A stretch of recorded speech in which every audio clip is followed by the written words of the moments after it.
there have been just too many rejections that we have faced. But I think the journey of an entrepreneur just starts with a rejection. I don't think an entrepreneur would have ever got an acceptance the first go. And then more rejections that you kind of face, and if you're able to constantly just keep driving towards the values that drove you in the first place, I think that is where, the secret is. Tell the listeners about your second wife.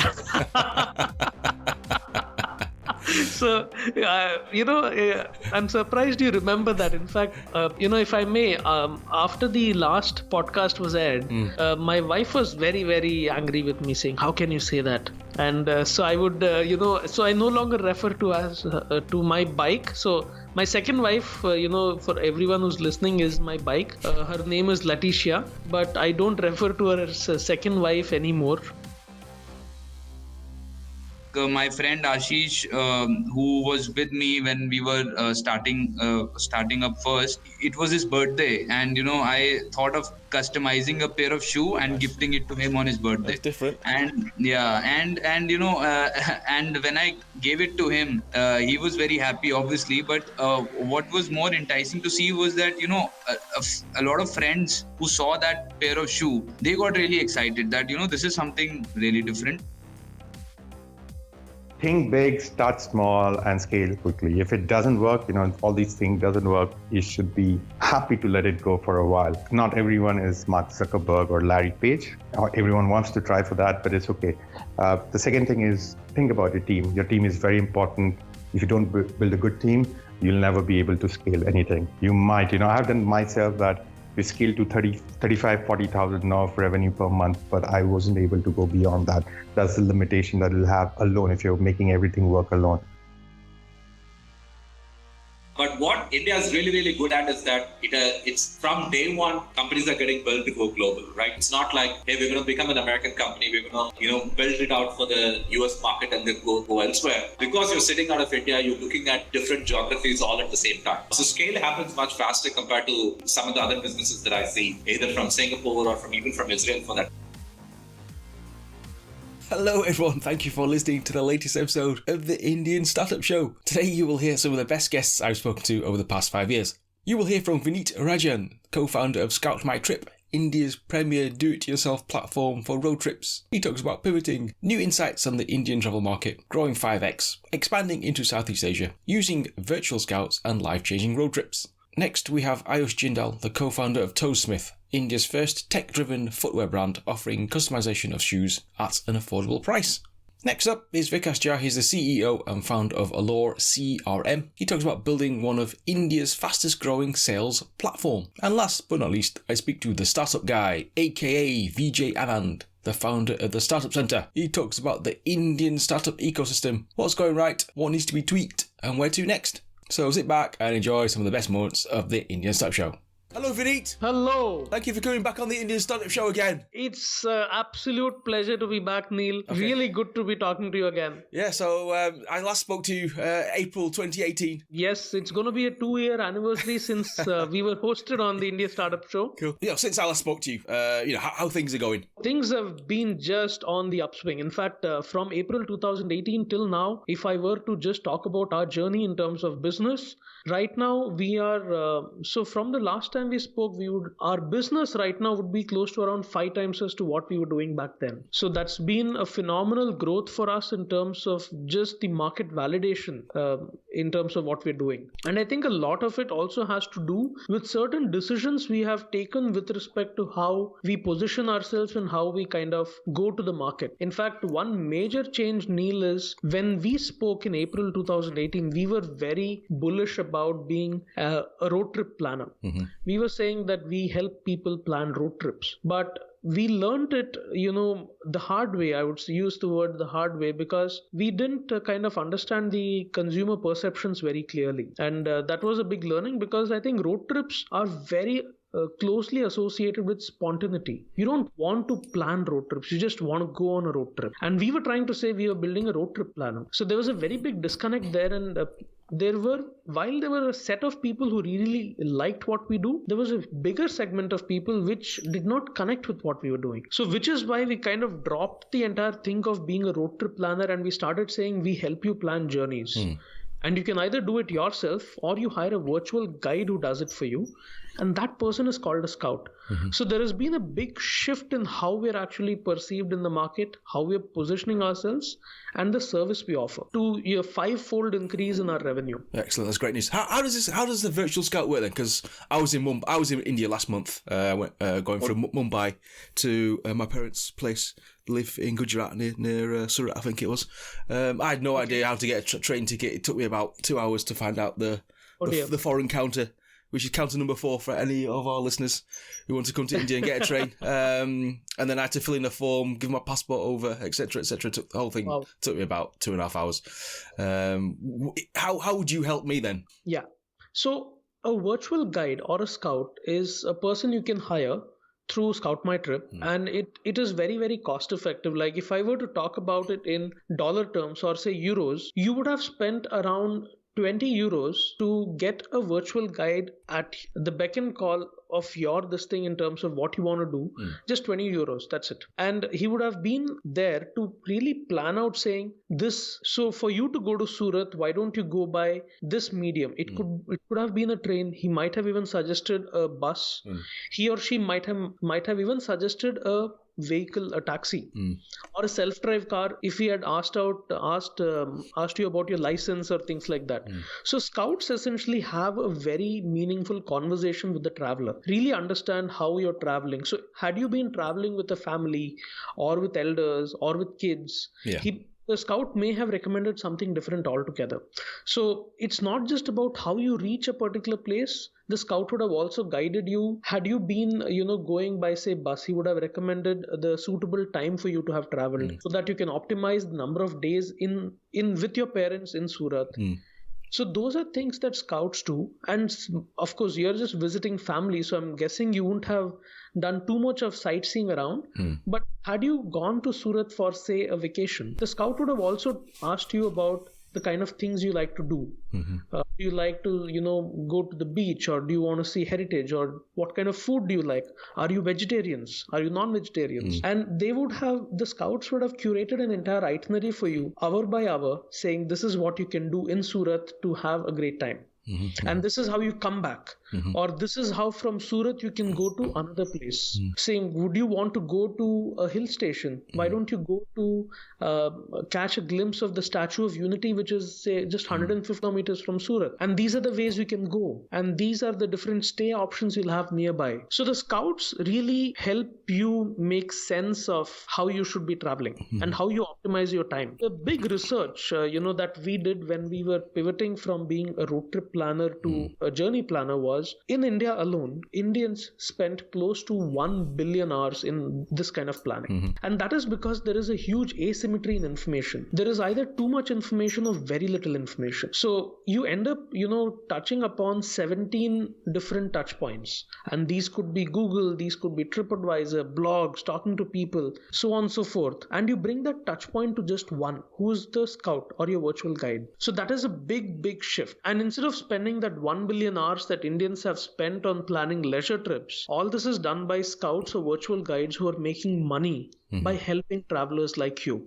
This essentially creates employment on a big scale, and these scouts are virtual, so they never travel with you, so they never meet you. So one scout could be helping 10 customers, and right now you're just scratching the surface because one scout on an average is helping 2 to 3 customers on a monthly basis. That itself, they're able to earn between 40 to 60 euros or close to around $100 they're earning right now by just helping 2 to 3 customers. If we were to kind of increase this on a global level and given more business to scouts, then we're essentially looking at creating employment on a huge mass level.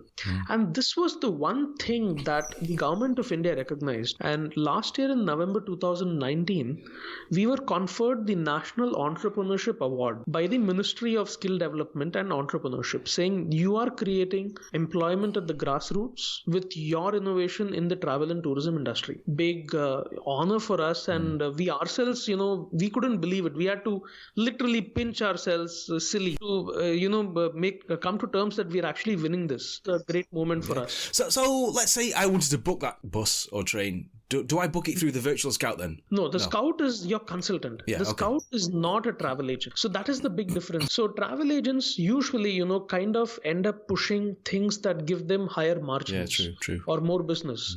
So a scout was your consultant an unbiased consultant whom you can trust. So if the scout felt that, you would be better off by going in a car, he would have actually recommended that. He or she would have recommended that. So that's how scouts work. They're unbiased and they're not travel agents. They'll recommend you things you can do, and you have the option to do all this on your own, or you can just, on the same mobile app, you have the option to ping the Scout My Trip concierge, and the concierge does all your bookings.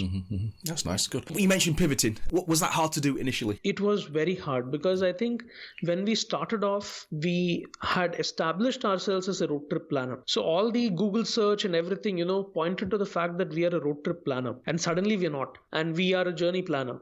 So now you entered a very crowded market, which had the incumbent players and the big names, Make My Trip. All these guys are basically journey planners. They help you go for vacations. They sell packages. They sell tours. So we entered a very crowded market. So differentiation was very, very important for us. And thankfully, with all the content marketing we did, we were able to establish that we are not a travel agent. We are a platform where you can kind of plan on your own, and you don't have to spend money on planning on your own, or you hire a virtual guide.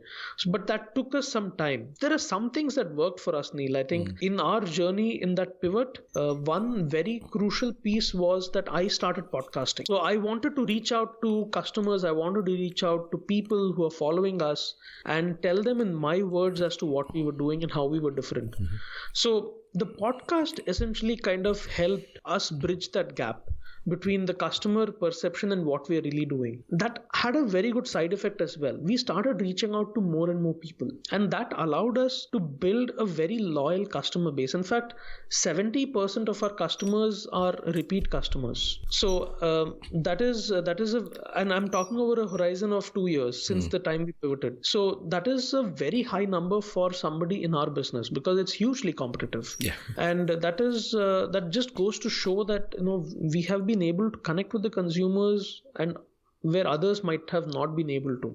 So actually, go back to the business model then. You're now a subscription-based business model. Yeah. It's an hour. How are you finding that side of things then? So what essentially, we did this as a subscription was, we wanted to, again, this is going to go through some amount of, tweaking and fine tuning. And that is, I think, part and parcel of being a startup. It gives you that agility to quickly evolve. We realized that travel is very seasonal. And, there are certain months, like in India, you would travel a lot during, say, November to around February. You'll travel a lot during the months of May and June when summer vacations are going on. And then there are months like monsoons when people hardly travel. They're only going for weekend trips. So we were trying to see how we can ensure that we are able to take the seasonality out of the travel business, which is where, we had this idea saying, can we make this a subscription model like how Netflix works? So you get a monthly this thing for Netflix and you get certain services from them. Can we make our entire website a subscription-based service wherein you pay an X amount of money and you get access to virtual experts for a specific number of days and for a specific number of trips? That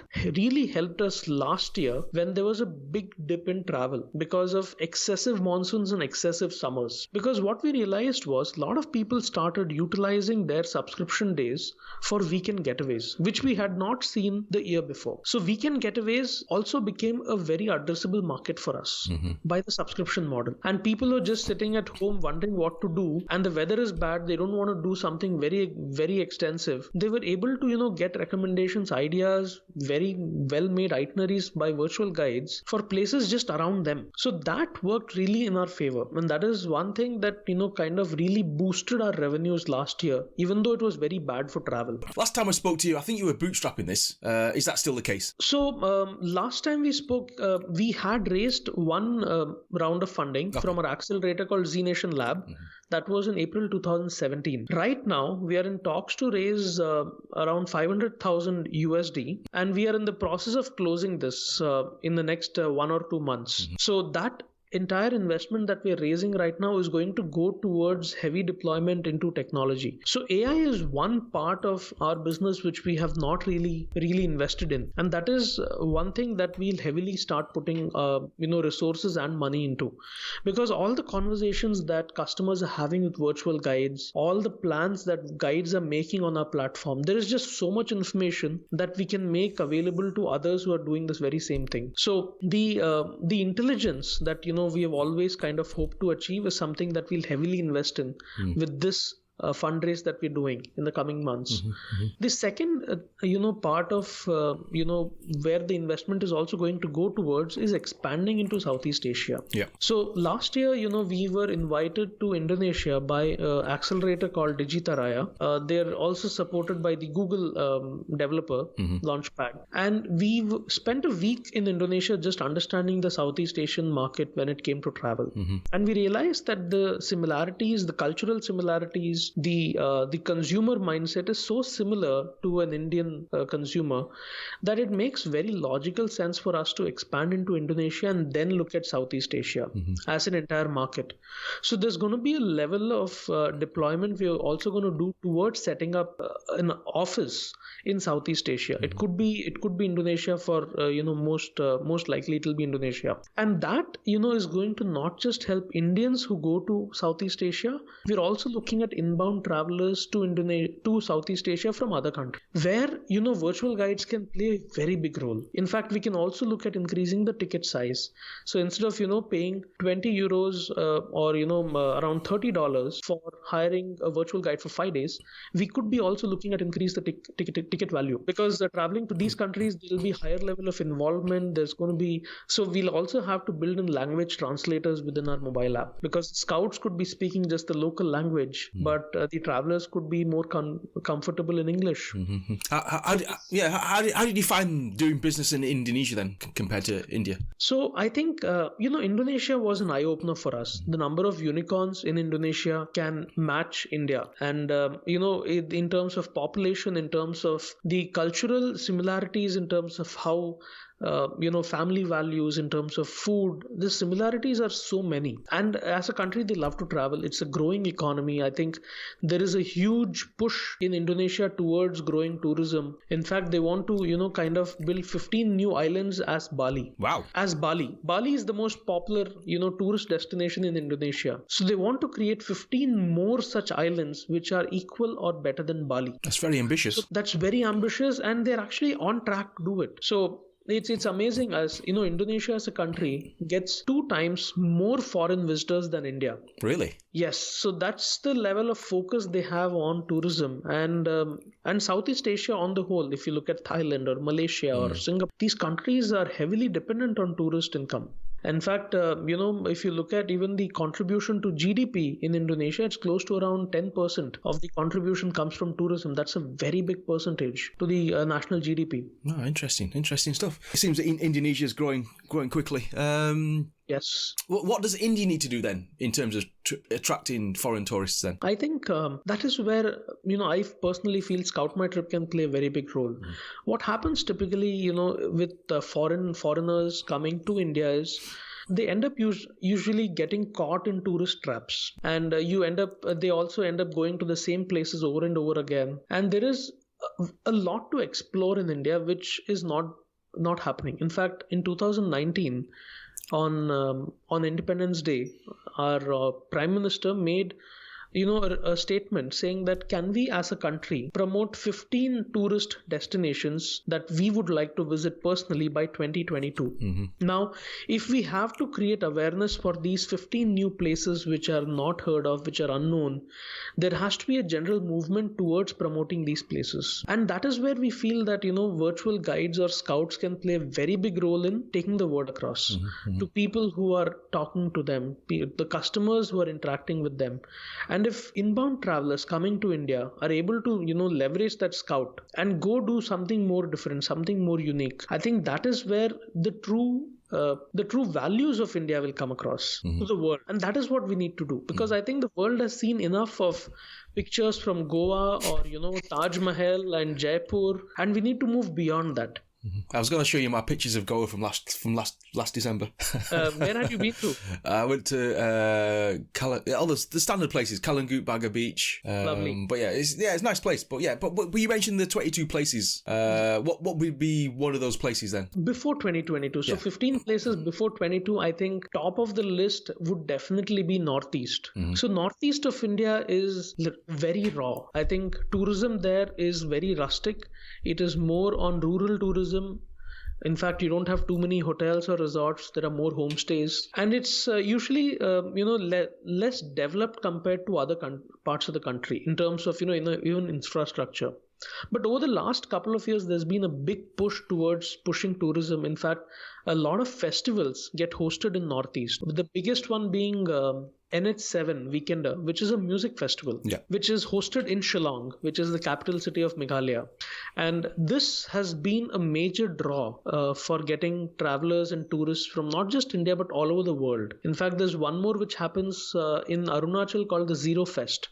So there is a big movement in terms of creating these big festivals, which can bring people and experience the way of life there. Because Northeast, everything is different compared to India, from food, from the way their food is just one, the music they listen to, the languages they speak, the cultural diversity in the 7 sisters of Northeast can compare to the entire country. It is such a beautiful place. And a lot of people say that a lifetime is not sufficient to explore Northeast. So there is a big movement towards Northeast, and that will be top of the list for one of the 15 places before 2022. I think some other places that will really see a big movement in this coming few years would be Himachal. I think Ladakh, there are too many people who have seen there, gone there. Himachal, also has a place called Spiti, which is very similar in geography, when you look at Ladakh. Ladakh is typically, you would refer to as the highest desert in the world. It's altitude of 4,500 meters on average, and it's all desert. Spiti is somewhat similar to that, but it's lesser known. So I think that would be number 2 in terms of the top 15 places before 2022. Cool. And then, of course, you have places in Central India, South India, which are less known. I mean, there are just too many for me to kind of name. I'd be happy if you want me to, but it's a long list. To have to explore it myself, definitely next year. You mentioned the food. How's the food different in Northeast India then? So just an example, if I were to share, Northeast, they have a specific type of chili. It's also called the ghost chili. Oh yeah, I've heard of this. Yeah. Yes, so it's used in regular cooking, and if you have one of those chilies just like that, you are in for a very, very tough time. But that is something that they have just about daily. Now, that is, an example of how different the food is. In fact, even they eat a lot of meat. So I think pork is something, which is kind of a staple meat for, people in Northeast. There's a lot of vegetables and leaves they kind of consume as part of a daily diet. So there are in fact, even the style of cooking is very different. They use a lot of pork fat in cooking compared to oil. So there are these very major differences when it comes to how they cook and what they eat. It's definitely beyond, people have the perception that Northeast is all about dim sums and wontons. It's absolutely not. There's so much there to explore and kind of enjoy. No, sounds good, sounds interesting, sounds exciting. Definitely book it for next year. Yes. Yeah, you mentioned the fundraising, 500,000 USD. Talk about that journey then, in terms of you must have met a lot of investors, must have had a lot of feedback, etc. There's a lot of knockbacks. How was that journey experience? There's no rosy way to kind of paint this picture. It's been hard.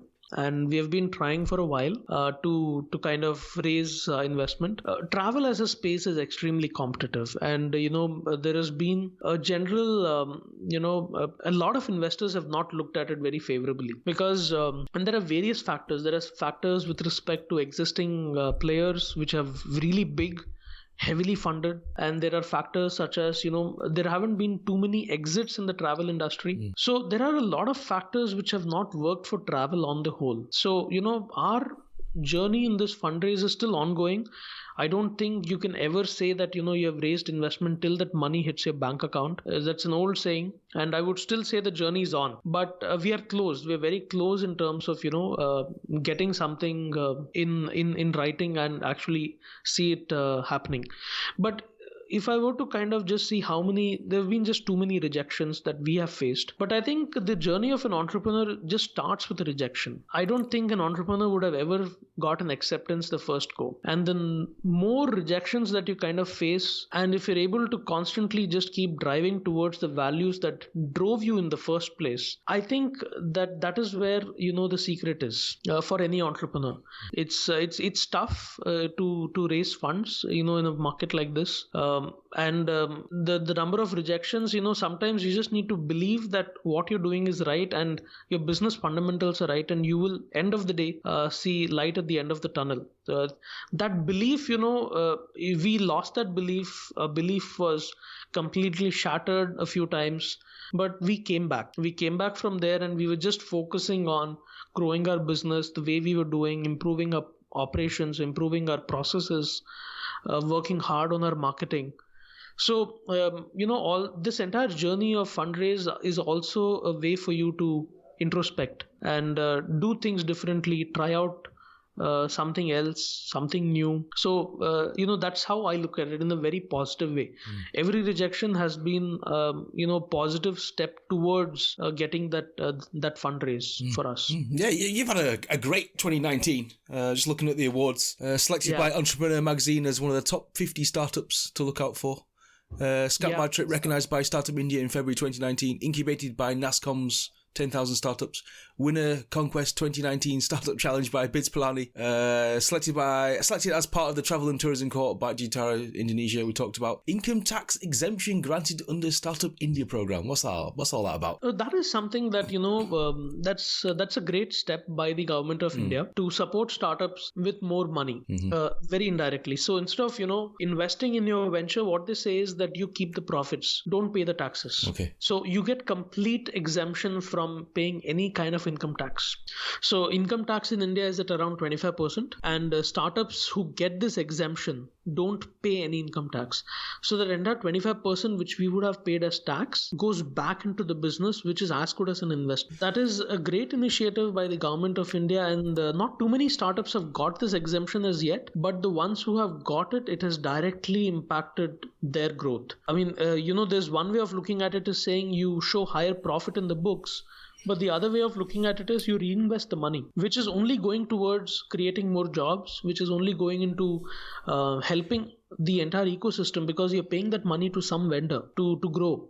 Let's talk about your trips then. Since we last spoke, have you done any travel, any highlights? I think two trips really stand out. Last year I'd been to Ladakh in June 2019, and it was a life-changing trip for me. I think every time I've gone to Ladakh, I've learned something new, and it has only made me more humble in terms of how I look at life, because Ladakh is that one place which teaches you a lesson the very hard way. And this particular trip of Ladakh, there was one gentleman who was traveling with us, and he started facing AMS, which is acute mountain sickness. And that is tough. And by the time I took him to the hospital, I had to do an overnight drive of around 300 kilometers with him, and he was literally just out of breath. So it was one of those experiences, which brings you back to reality, saying, Ladakh is not for the faint-hearted. And the same trip, we were stuck in snow for 20 hours. We just were stuck in snow. That's it. 20 hours. 20 hours in snow. We didn't have food. We were melting ice and drinking that. Wow. It sounds like a movie. Yeah, it was something. So, these experiences live with you for your entire life. And that is one reason why I really will never forget that trip. So that's one I did. And the second one was the end of last year, December 2019. I did a road trip with my wife Swati, and we covered Karnataka. And we have always dreamt of, exploring Karnataka and doing it in a different way.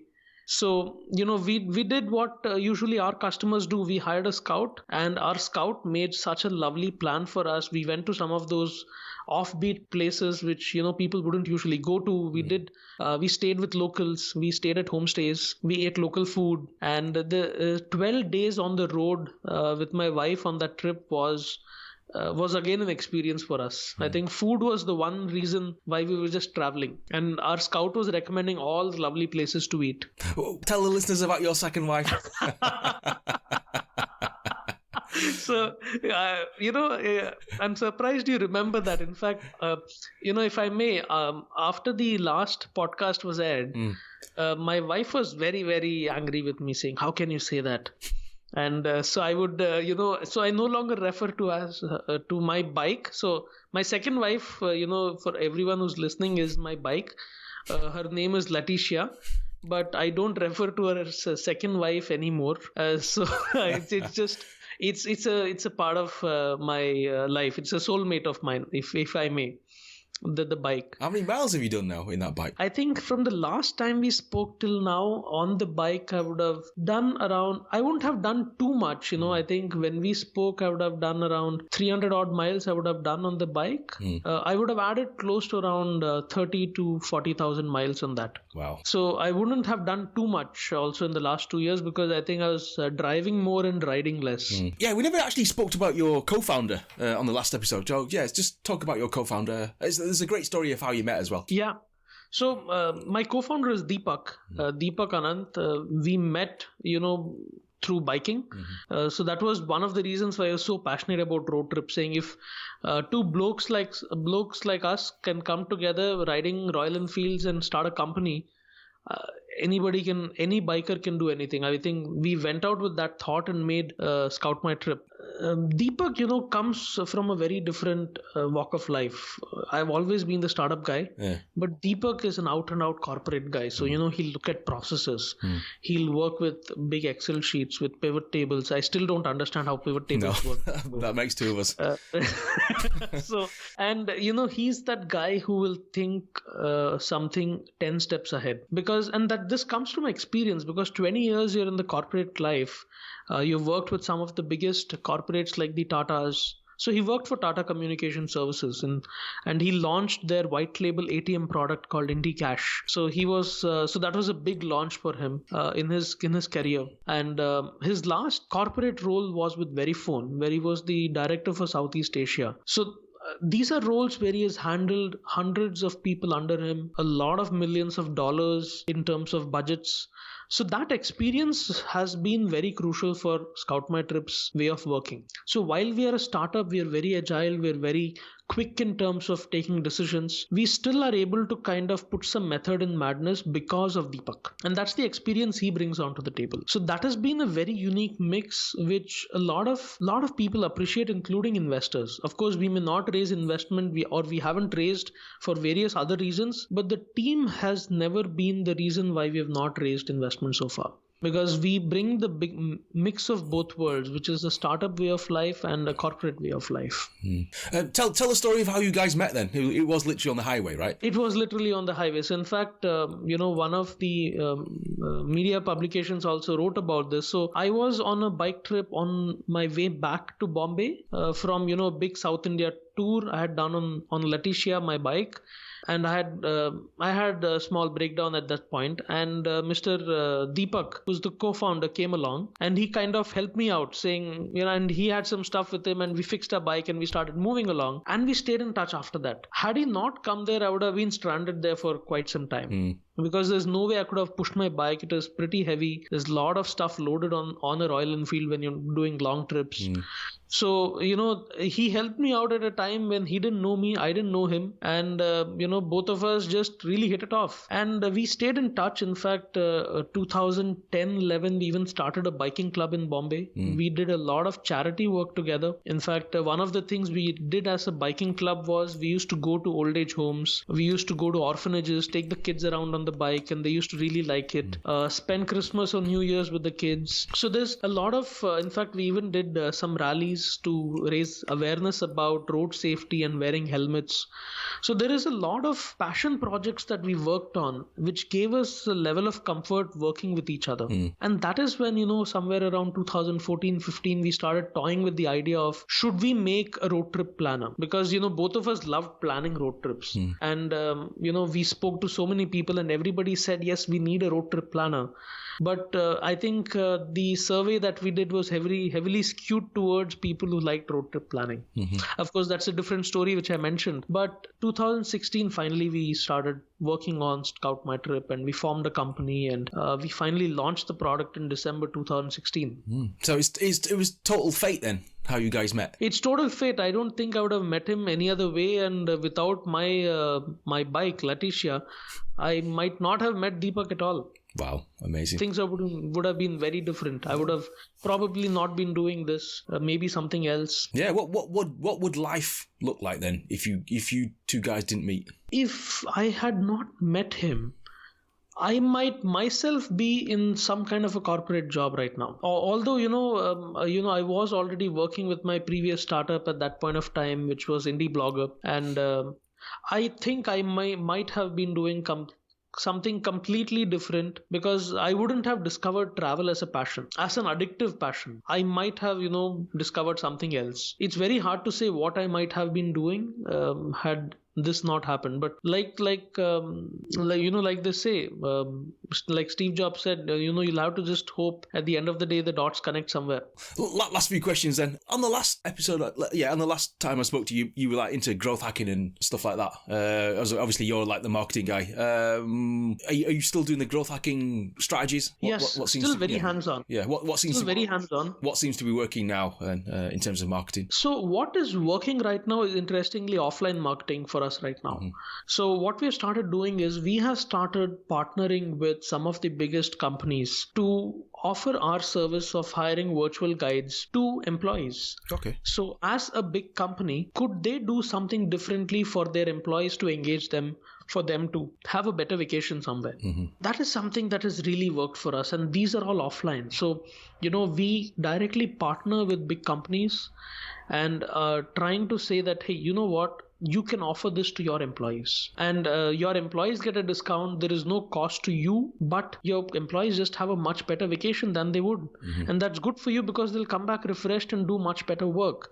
So that has kind of really worked for us. In fact, a recent one that we've kind of done is with 91 Springboard, which has close to around 20,000 members all over India. And this is a co-working space in India, and they've rolled it across to all their members. So anyone, in 91 Springboard gets immediate access to virtual guides, gets a nice little discount, and it's good for everybody. So that's one recent one we've done. The second thing that, again, we've started really doing very aggressively is, like I mentioned, podcasting and content marketing. So the content marketing focus has really gone up because advertising on digital mediums is only getting more and more expensive. In fact, we haven't seen organic traffic coming from some of the social networks at all. So the more genuine stories that you build, the more genuine or authentic content that you are able to create is what is driving customers. Yeah, so would you not get into like business travel then? That seems to be quite a big market. Yes. So, in fact, you call it outbound, company outbounds. That is something we have done. In fact, last year, one very successful outbound activity we did was for Honda. So Honda has, a fleet of cars in India, a big range of cars in India, and they do something called the Drive to Discover. With our scouts, we curated an entire itinerary for Honda to explore Northeast. And that was completely done by us, fulfilled by us and our partners. And that gave us a big entry into the corporate segment wherein it's not just looking at the employees and how you engage them, but also look at companies which want to take all their employees outside somewhere. And that has essentially helped us really put a huge increment into our revenues as well. Because a lot of people travel together and, you're working with more number of people, more customers. You're also able to sell your services indirectly. So it's a win-win for, the corporate, which gets a very unique curated experience, because at the end of the day, it is still curated and powered by scouts. In fact, certain company outbounds, we get scouts to travel with the group. So there the scouts also, get to travel free of cost, which is good for them. which they usually might not have been able to.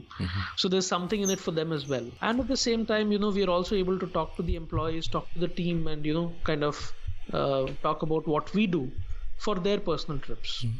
Last few questions then. What can we expect in 2020 then?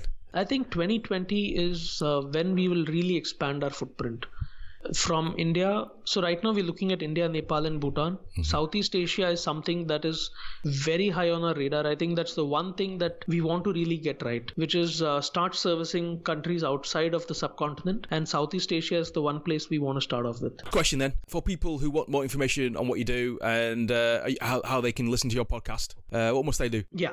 So it's pretty simple. We are at the rate Scout My Trip everywhere on social media. So that's one way to kind of find us. We are there on scoutmytrip.com. Scout My Trip is there on the Android Play Store. We will be there on the Apple Store also by next week. So you'll find us there as well. And finally, to listen to my podcast. In fact, my podcast is hosted by two other team members. Three of us host that podcast, depending on what episode it is. Search for Mark and Embark anywhere you listen to podcasts. So it could be Google, Apple, Spotify. We're there everywhere. So it's Mark and Embark. That's the name of the podcast. Actually, last few questions then. Are you getting more inquiries because of climate change? Obviously people are trying to fly or being told to fly less. We haven't seen a direct impact of climate change in our business, but there has been a direct impact because of awareness in sustainable travel. So that is one thing that I'd want to touch upon. So sustainable travel has three essential components. There is a social element in terms of how you can kind of spread the word through social media and promote a particular place which others might not know. The second is with respect to the environment, how you can kind of travel responsibly by not littering, being nice to Mother Nature. And the third is about the economic aspect of it. When you travel, how can you support a local economy? How can you ensure that wherever you go, money stays in the local economy and helps improve lives of people who live there? So that one part of sustainable travel has really, really kind of pushed us, because what we do goes very in line with sustainable travel when it comes to helping local economies. These virtual guides are essentially local travel experts. They're based in different parts of the country. They look at specific regions. They specialize in specific types of travel, be it rustic or getaways or treks or road trips. And every time a virtual guide is hired, the money goes to the local guide. So it helps them improve their lives. So that is the one part about sustainable travel which has really supported us. And the awareness about sustainable travel. Yeah. And also you mentioned the team as well. Obviously the team's got bigger, so that means that are you sort of, I don't know, reducing your roles and responsibilities now? How have you found that over the last three or 4 years? Oh, definitely. The team has grown from the last time we spoke, but the roles and responsibilities have not reduced at all. So I think the more the way the team grows, I think work never reduces, it only increases, because you're either spending more time on management or you're spending more time doing new things, and the competition keeps changing and evolving. So while the competition is there, they're also trying to do different things. So you have to be a step ahead of them and try doing something else. So I don't think work ever stops, no matter how big your team is. You're just trying to do different things. You're trying to spend more time on strategizing. In fact, one thing that's been very good for me and Deepak, and we really like about Scout My Trip, is we're still very hands-on. So because we are in such a competitive space, it does not allow us to ever step away from the work. So even now I'll write a blog post, even now I'll kind of record a podcast, or I'll still look into our Google ads, and tweak it myself, do something different. So it's very hands-on still, but I think once our fundraise is through and we're able to kind of increase our team size, at that point of time we look at really ensuring our team grows, and we are able to kind of really guide them and advise them. And that is the one thing that will probably go for us well, because we have been so hands-on, and we'll be able to guide and mentor the team very well. All the best with that. In terms of your next trip then, what's your next trip for you then? I think my next trip, I really haven't thought thought about it, to be honest, Neil. But my wife has been saying that this year she would love to go to the mountains. Okay. So somewhere in the mountains is definitely on the cards for us, and we'd prefer to do this by driving and not on Letitia. So let's see where we go, which mountains we end up going to. But a trip to the mountains is definitely on the cards. Cool. Not sure when. That sounds exciting. Please send me a postcard when you get there. Oh, definitely. There is the world's highest post office in the northern Himalayas. Okay, I'll send you one from there. I've been to Shimla and Manali. That's pretty high up. Shimla and Manali, they are at an altitude of around 2,000 odd meters. So the highest post office, in the world is at an altitude of around. Let me try and recollect. So this is around 15,500 feet. Wow. And this is in the state of Himachal Pradesh. And it is a small village called Hikim, Hikkkim. And that is the highest post office in the world. So 15,500 feet is pretty high. How would you get there then? Is it just car only then? Oh, you can. Or bike? The car is the only way to go. Okay. There. Yeah. How long will that take then, that journey? That journey from Mumbai will take a while, but Hikim is in Himachal Pradesh, in the area which has is Spiti. Okay. The place I mentioned, number 2 place out of 15 and places to go before 2020. So Hikim is in Spiti. Place for you, and you can of course not just car, you can also go by bike. A lot of bikers go here, and they'll send a postcard to themselves. So by the time they come back home, and there's a postcard waiting for them. Okay, from the highest post office in the world. Vineet, thank you very much indeed. Thank you so much, Neil. Lovely speaking to you. I love the energy that you kind of bring onto the show. It makes you talk more. Sometimes I think we end up rambling also. Yeah. So my apologies if I ramble too much. Well, welcome to the podcasting family as well. I didn't know you did a podcast. Yeah. So do listen to the Mark and Embark podcast. Let me know how you like it. I think the first few episodes were very raw. There was just too much of audio editing I ended up doing. But then I realized that the lesser you edit, and sometimes it's better. Go with the flow. Oh yeah. What inspired you to do this? So, it's a very interesting story actually. After my education and having done a startup and having worked at a corporate consulting firm, I joined my family business, which was a footwear manufacturing business based out of Delhi NCR only. And, we had the entire footwear manufacturing infrastructure set up. And customization is something that is, very, it's trending nowadays.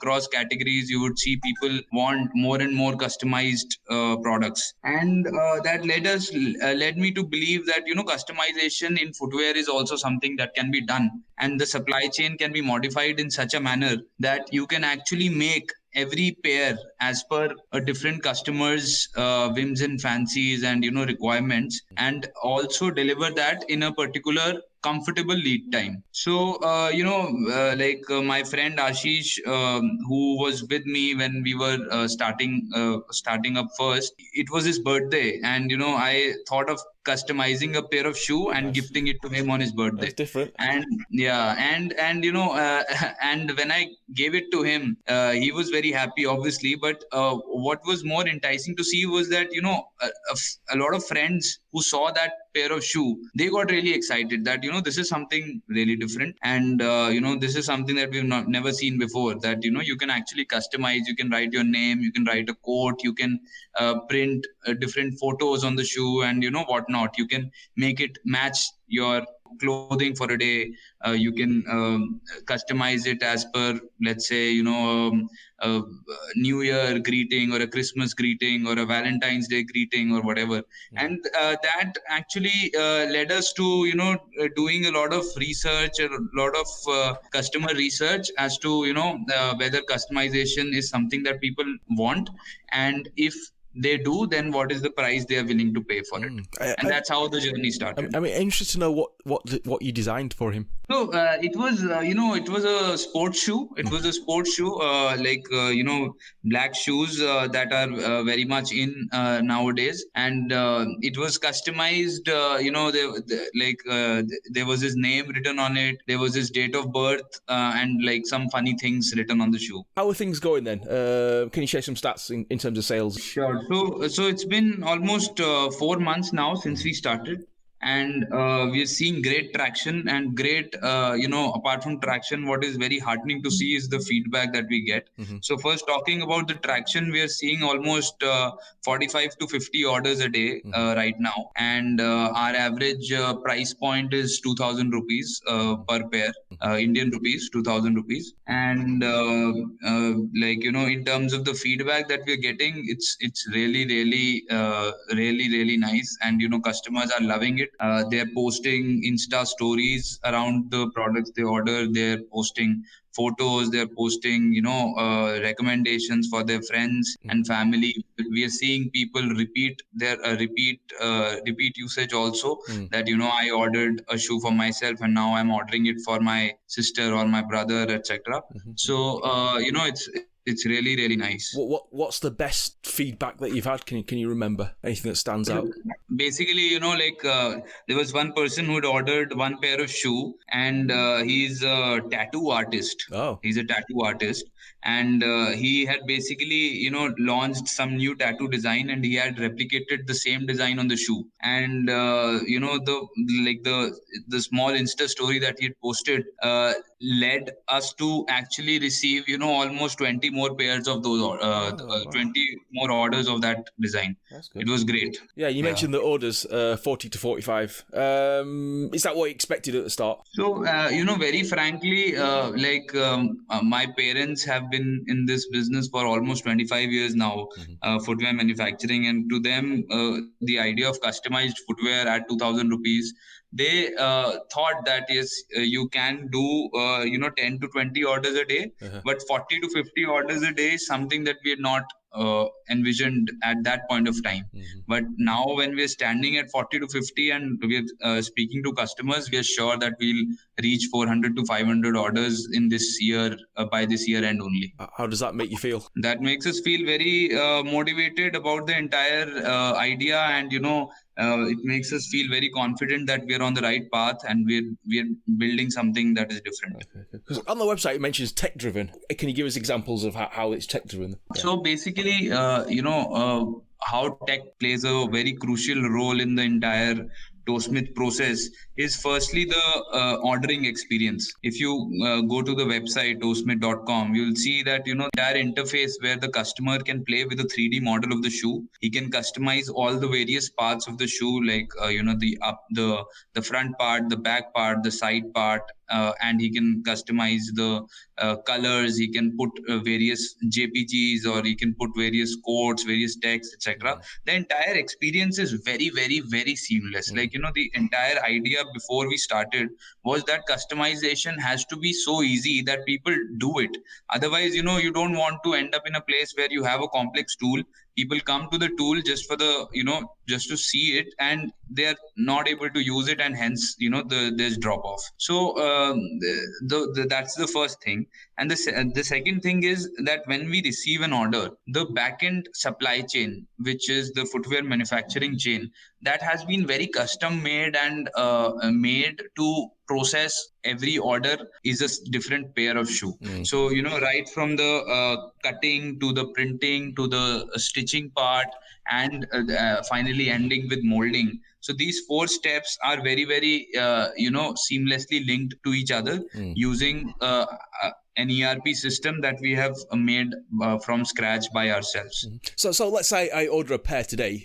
I've customized it myself. How long will it take to? So currently we are delivering a customized pair of shoe in 6 to 8 days. Okay. In terms of delivery charges and returns and stuff like that, do you have No. So we do not charge any delivery fees per se from the customers. It's free delivery.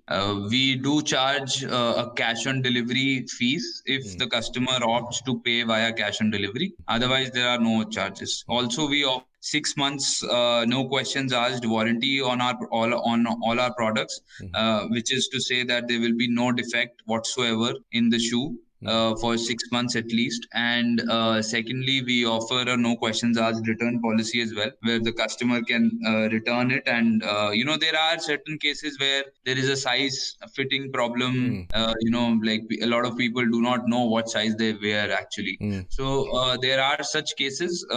We are continuously working on educating our customers so that we can reduce our return rates. but return/exchange rates.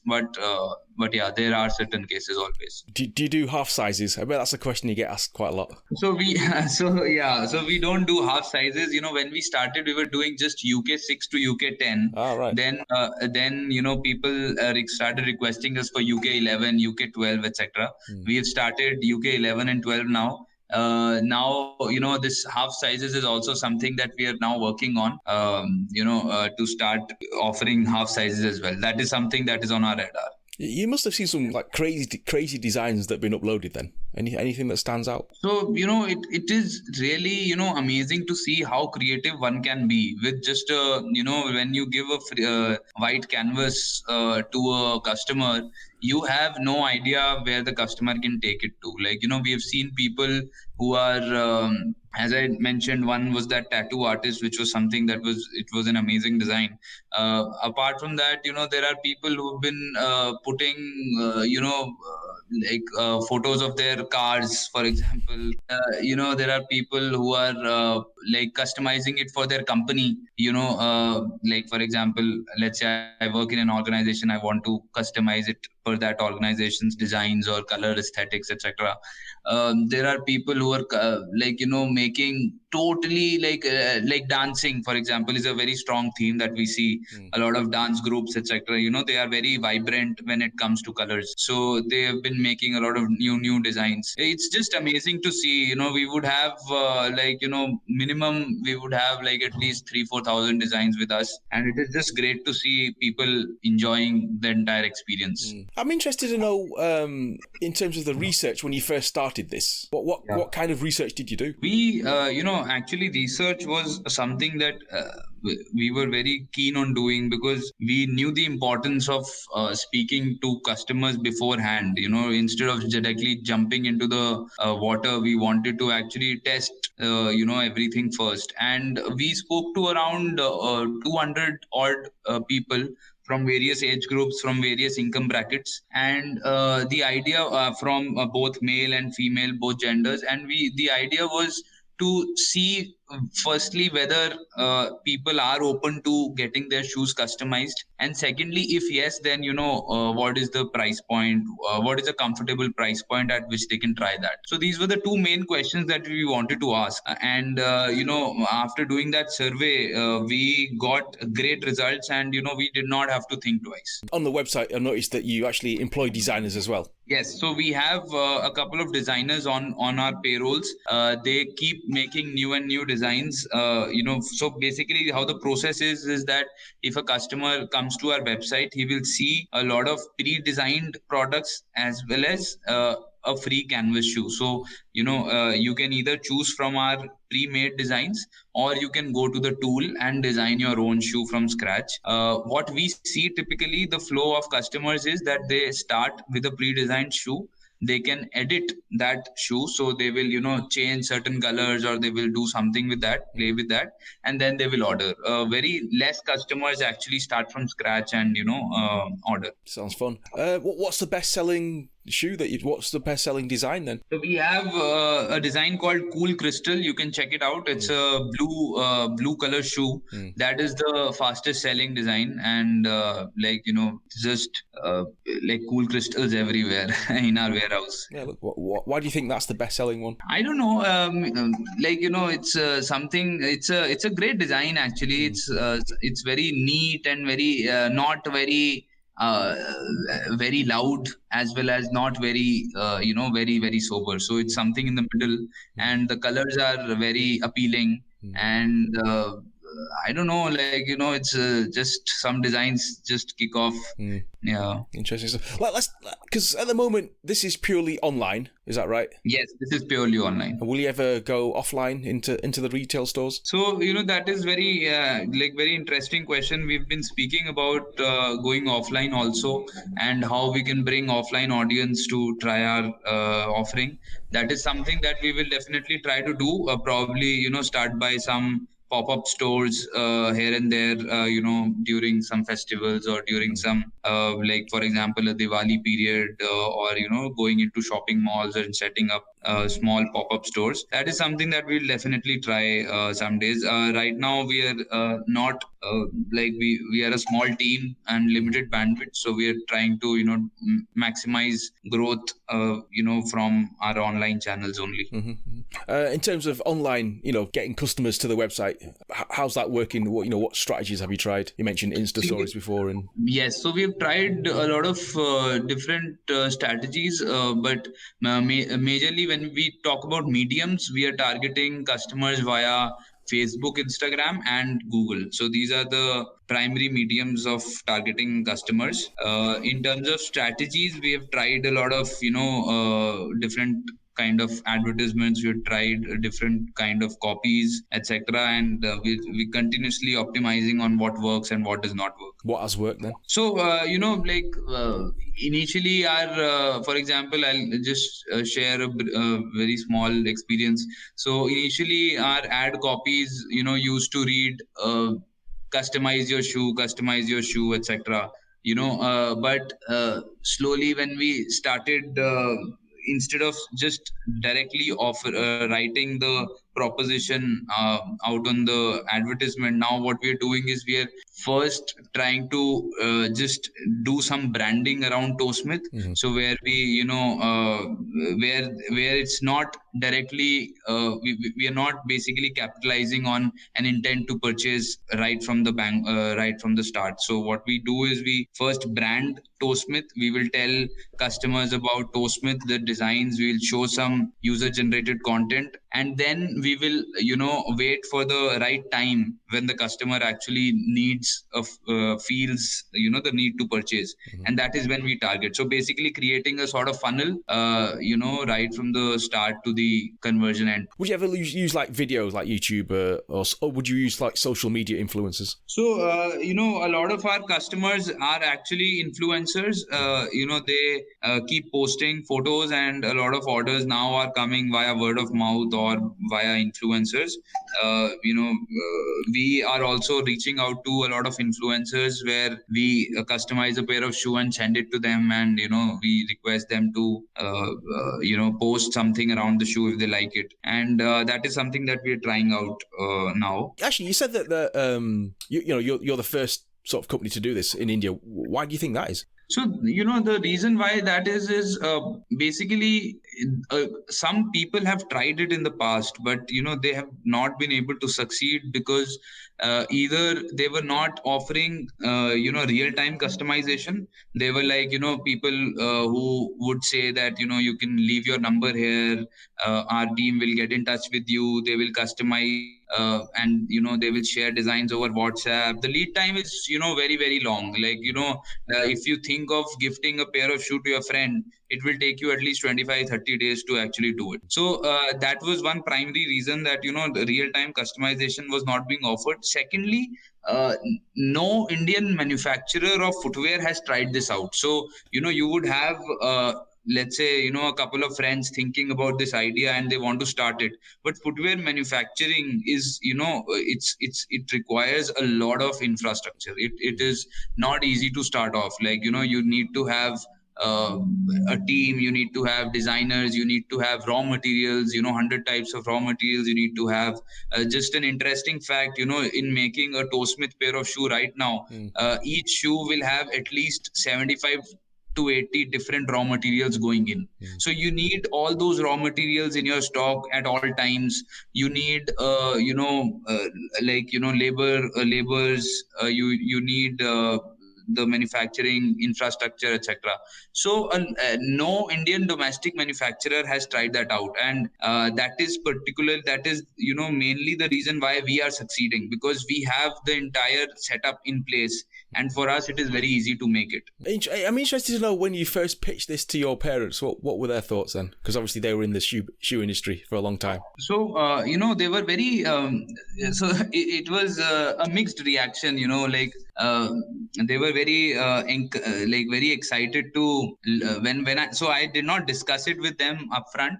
What I did was we made a mock-up. Oh, nice. A product mock-up, and that is I thought instead of discussing and debating over will it work or not, let's just go to them with a product. and then discuss it. So, they were very excited to see the product, that, oh, this is very nice. This is something that we've never seen before, etc. They had certain doubts around, how many orders will you do? Will it make economic sense, etc.? And to which the answer was that, there's no harm in trying. And I think my parents were also very, very supportive, and that, you should definitely try it out, and at least give it like 2-3 months before you take a decision. And that's what we started to do, and it's just great to see the results. They are also very happy. What do they think now then? They're very, very happy. They're very, very happy. In fact, earlier, when I used to meet my, let's say, distant relatives, my father used to introduce me by saying that he's done his education from here. Now he's joined the business, etc. Now, the way of introducing me has also changed. Now he will introduce me by using Toesmith's name. So that's very interesting to see. Very good. Excellent. Got a seal of approval. Yeah. Good stuff. Let's talk about your background then. Sure. So I did my BTech from IIT Delhi. And then I worked at Bain & Company, the consulting firm, for around 1.5 years. Then I started up an online pharmacy company called AirMed. So that is actually when me and Ashish started working together. And AirMed did not work out, due to capital reasons. We ran out of capital, and it was a big capital intensive game that we were in.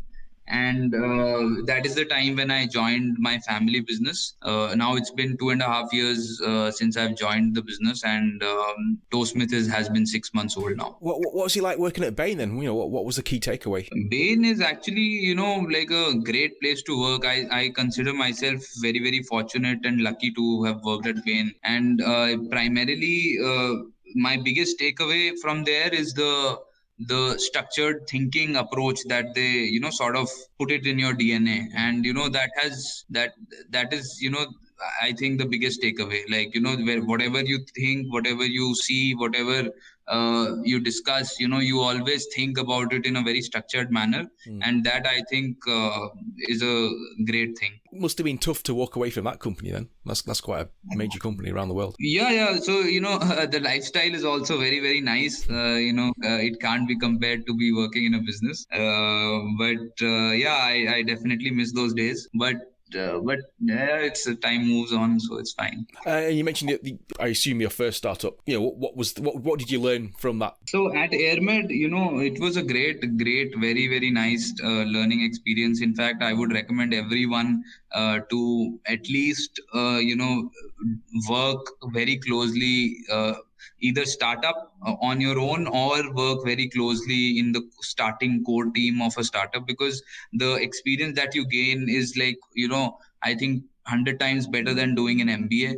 And for me, the main things to learn were how to just think about starting up, how to raise capital, how to hire employees, how to keep them motivated, how to manage finances. So many things, that textbook won't teach you. And when you see that happening practically, it's a great experience. Apart from that, the biggest takeaway was that, don't get involved in a very thin margin business because it won't work out. You need to have a good enough spread to sustain a long-term business. Good advice. Actually, yeah, you mentioned your co-founder. How did you guys meet? So Ashish is 1 year senior to me from my college only. He's also IIT Delhi 2013 pass out. And so I used to, so we knew each other from our college days. We worked together in our college cultural festival called Rendezvous. So we used to work together in those days. Then when we started AirMed, I reached out to Ashish because we needed someone in the tech domain to help us with the entire product and the backend ERP, etc. So that is when we actually started working closely together. What were your first impressions, Aayush? So my first impression, right from the college days, his impression public impression was that he's very serious, and he's very serious and focused about whatever he has on his hands. So that was the impression that I carry till date also. Good stuff. So moving forward then, because obviously you're getting 40 to 45 orders a day, how will you scale this? So currently, to scale, we're thinking of just continuing these mediums of growth, the Facebook, the Google ads, etc. They're working very, very nice for us. Right now, we are not increasing the orders because we're not increasing the budget. As soon as we increase budgets, the orders will keep going on. Apart from that, we're trying strategies like referrals. We're trying gift coupons. We're trying various methods as to how we can make our own customers influencers for us and getting more orders for us. Because that will work very nicely. And thirdly, as we mentioned, we're also thinking of slowly starting some pop-up stores in the offline domain to get more leads. Awesome stuff. And plans for the future? Obviously 2020. So 2020, as I said, by Diwali of 2020, we want to reach at least 400 to 500 orders a day. How confident are you of getting to that number? So we are very confident. We think that the potential, the demand is there. We are sure of the demand. We are just balancing out, in terms of our backend supply chain, that it has to be agile enough to churn 400 to 500 customized pair of shoes every day, and also to to manage the entire process around such scale. So that is why we are going step by step, and so that the customer service is also not screwed. Has anything surprised you about your sort of entrepreneurial journey so far? No, if has anything surprised me, I think it is what I think is that every little piece of insight that you see here and there can actually lead to something big. We, for example, just looking at how I am a very avid reader of startups and about their journeys, about what all tactics do they employ to grow, etc. And the only thing that I take away is that you never have to stop reading, you never have to stop learning, because you never know what strategy where can actually fit in your case and give you a different kind of path. So I think like customized shoes, for example, was never in our minds 3 years back, 2 years back. But now when we are there in this domain, we are continuously thinking around what all new can be done. So the only thing is to just never stop learning and keep grasping new ideas, keep implementing new ideas.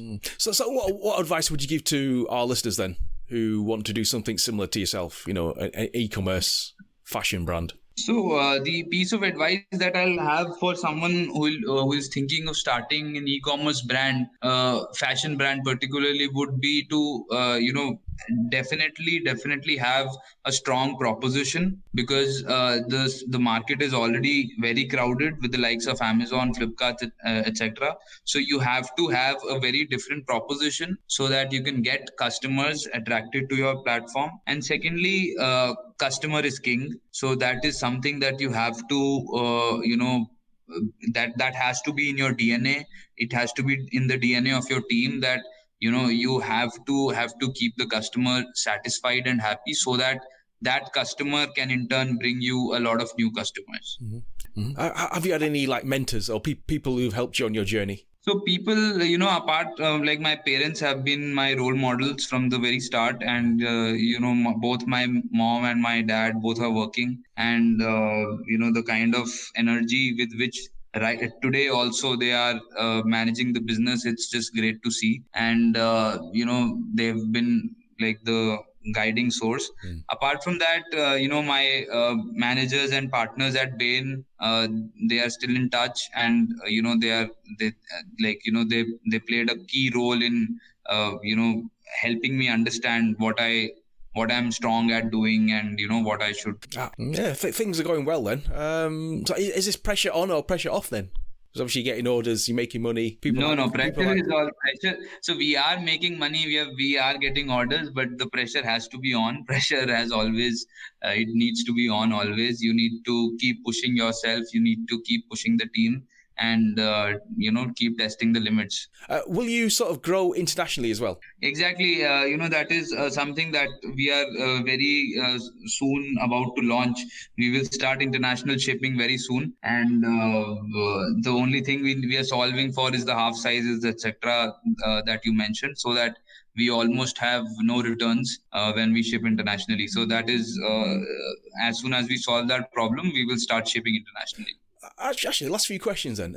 In terms of building a brand, I mean, you've built a brand from scratch in 4 months. Any advice on our listeners on how they go about building a brand? So I would not consider myself a very experienced person in building a brand, but from the limited experience that we have seen, building a brand is like, you have to be very, very conscious, and you have to be very careful about every message that goes out. Every content, every piece of content, every copy that goes out has to be very carefully designed, very carefully written, and the entire aesthetics and the entire positioning of content has to be in sync. Otherwise, it doesn't work on a piecemeal basis, that you are launching some campaign today, then you're launching some totally different campaign tomorrow.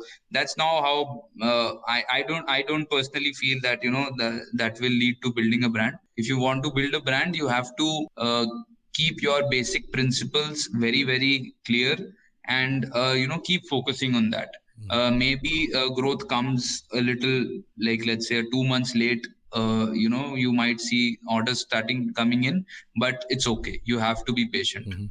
Actually, in terms of the pricing, I mean, it's very competitive. Why not make it like high end? So, pricing, as I said, right, like we did a survey, and 2000 rupees, Indian rupees, was something that, does not pinch.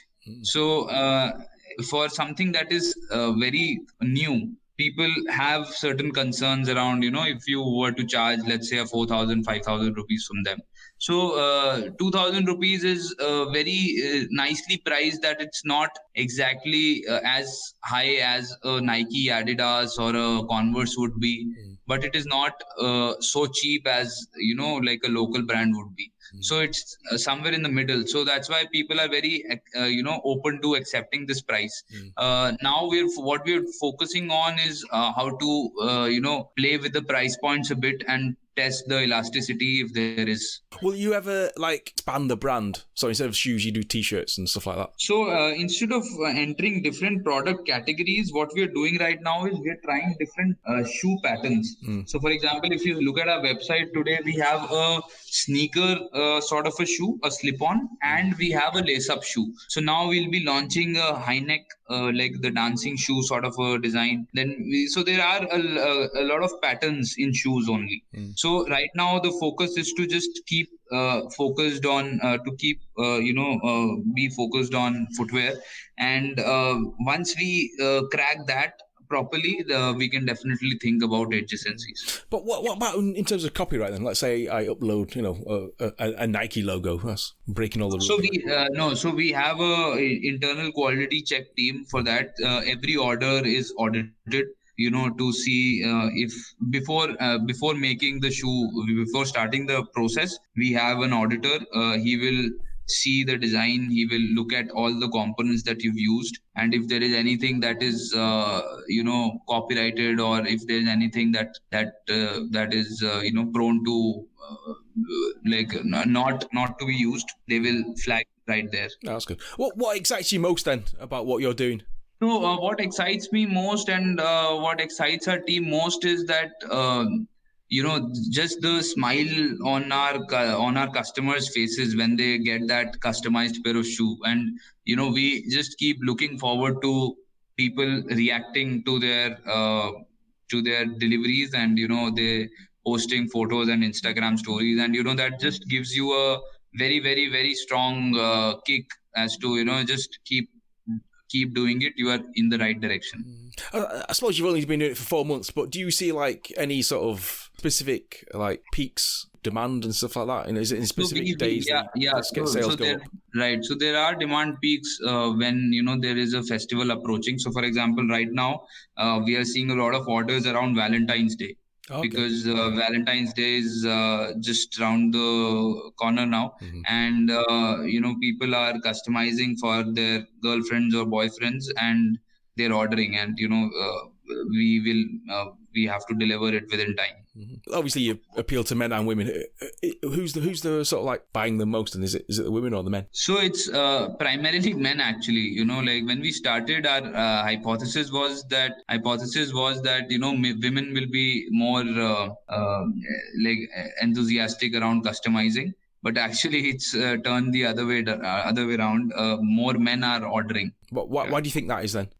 I don't know. Maybe it's. I don't know. Maybe I don't have any particular answer to that question. No worries. Hi Vikas, thank you for coming on the Indian Startup Show today. Hey Neil, so happy to be here. I've been a long time listener of your podcast, so pretty stoked to be coming here. Excellent stuff. Please tell the listeners what you're building. Perfect. So I'm the product is called Alore. Alore is a full sales automation platform. If you're using outbound sales, and normally people start with finding email addresses, verifying, running a drip campaign, and there's a lead manager to take leads through different stages of deal making.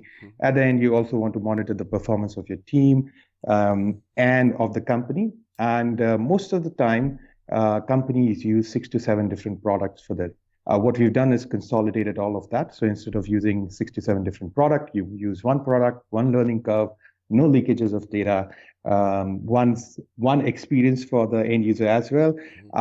And apart from that, is significantly affordable for you. What was the reason why you wanted to do this? Yeah, so around 4 or 5 years ago, I was running a digital agency, and I was using outbound sales to actually scale my own numbers. And at that time, I was using many different products. I come from a tech background, so we started building smaller product that could, connect each of the pieces together. Before we realized there were some of our clients who wanted to use it. It was a very dirty product, but they were very happy with the time saved and the money saved.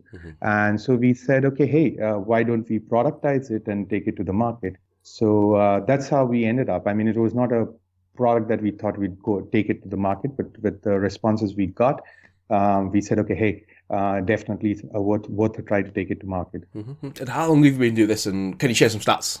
Yeah, perfect. So we started 2017 is when we started building the product. By end of 2017, we did some beta users were there. We launched on Product Hunt, around 300 signups there. 2018, we took the product full live to market. We have around 3,400 users now. These are largely early stage companies and freelancers. Our average price point is $49 per month per seat. Largely 60% of the traffic, 50% of the user is from US. Rest 20% spread between, rest 40% spread between Europe and Asia. We have 2 business models. One is a do-it-yourself platform, and we also have a done-for-you services in which we help early stage companies actually. It's a managed services, and we set their outbound sales process. It works in a build, train, transfer model. 3 months of onboarding time. We set up everything for them, give them a sales playbook kind of stuff, and then they run it on their own. So every 3 months, we have 40 companies graduating out of it. We're doing around $500,000 in ARR right now, and this is within like 2 years of launch. Wow, was that what you expected then when you first launched it? Kind of, yes and no. We didn't expect that, our done-for-you model would be something that would sell so much. We saw, it was something that the first year was largely do-it-yourself. We would people would sign up. We did a good amount of inbound marketing. We tied up with Drift, Intercom, and all, who would write about us or quote our product's name in their listing. From there, we derived got a lot of signups, but we saw that the churn was getting significantly high. Started doing a lot of investigation, figured out while, a lot of people get excited by the product, but the process behind it is completely missing. And therefore we said, okay, we started talking to a few few of our customers if this would make sense that we onboard them, and not just onboard them for product or the features, but also tell them how to actually make the best use of the product, but also scale numbers. And that become that's a significant alteration from our initial plan. Today, we get most of our signups are these days done for you, significant cash cow for us, but also gives us a good referral. And we also take a good amount of feedback for the product is coming from the done for you service partners. So the done for you service, what would be like the use cases then? What is an example of that? Yeah, so example is let's say you have just built a product, you have been around there is if you haven't figured out your product market fit, or you have a product market fit, but you want to also put a product market and channel fit there. So outbound sales as a channel, you haven't done that. We'll come in, we'll set up everything for you. What kind of mails you should write, what is the time, what is the frequency of mail that you don't end up being in spam, what is the cadence that you should follow. We set up all of that for them, and then hand over the playbook. So what we say is we'll keep your top of the funnel filled while you work on closing the deals. Once you've done that, you can scale, hire more people, go to newer geographies if you want, and that way they save a lot of time. One of the good use cases for us is SaaS industry. A lot of tech founders are there. They have not personally tried, outbound sales at all. So it's suddenly, as a founder, you have to handle product, you have to handle hiring, you have to handle sales, you have to handle, finance, all of that. So what we say is let, the top of funnel be handled by us. You can take care of other stuff. So that way, what happens is they get a better idea of what kind of, numbers they can expect. What is the mail that, perfect cadence, whatever like handing over a playbook is what we say that end of 3 months, you'll have a playbook handed over to you and you just have to replicate it more from there. You can scale it the way you want. In terms of the pricing model, that's quite interesting because you've got one price. Most of the, SaaS CRM companies, they have different pricing structures.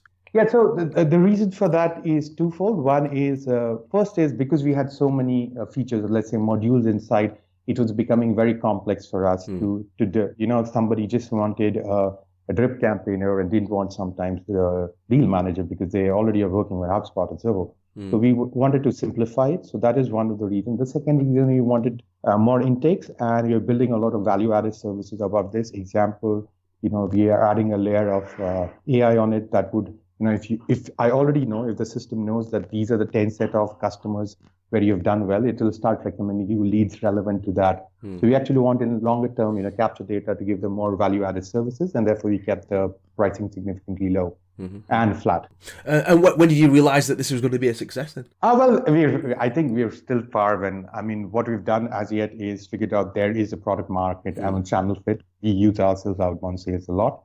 I think to make it a big success in that, a lot of people are using, and we are really solving the problem for them. We scaling would be a challenge for us. So once I've scaled, I'll come back to you again and tell you, when we realize that this is a story we should tell to people. But in terms of like the start of the journey, the early days, what were the major challenges, and did you have to like bootstrap this all the way? Yeah, we did bootstrap. Largely, so we were running an agency. The money, whatever we saved, we were putting into the product. And one of the hard call was, do we run both the service, digital services as well and product as well, or we kill? We already had good set of customers. We were working with Ford in India, Flipkart, SAP in India, and it was a tough decision for us. But we really wanted to go ahead with the product model.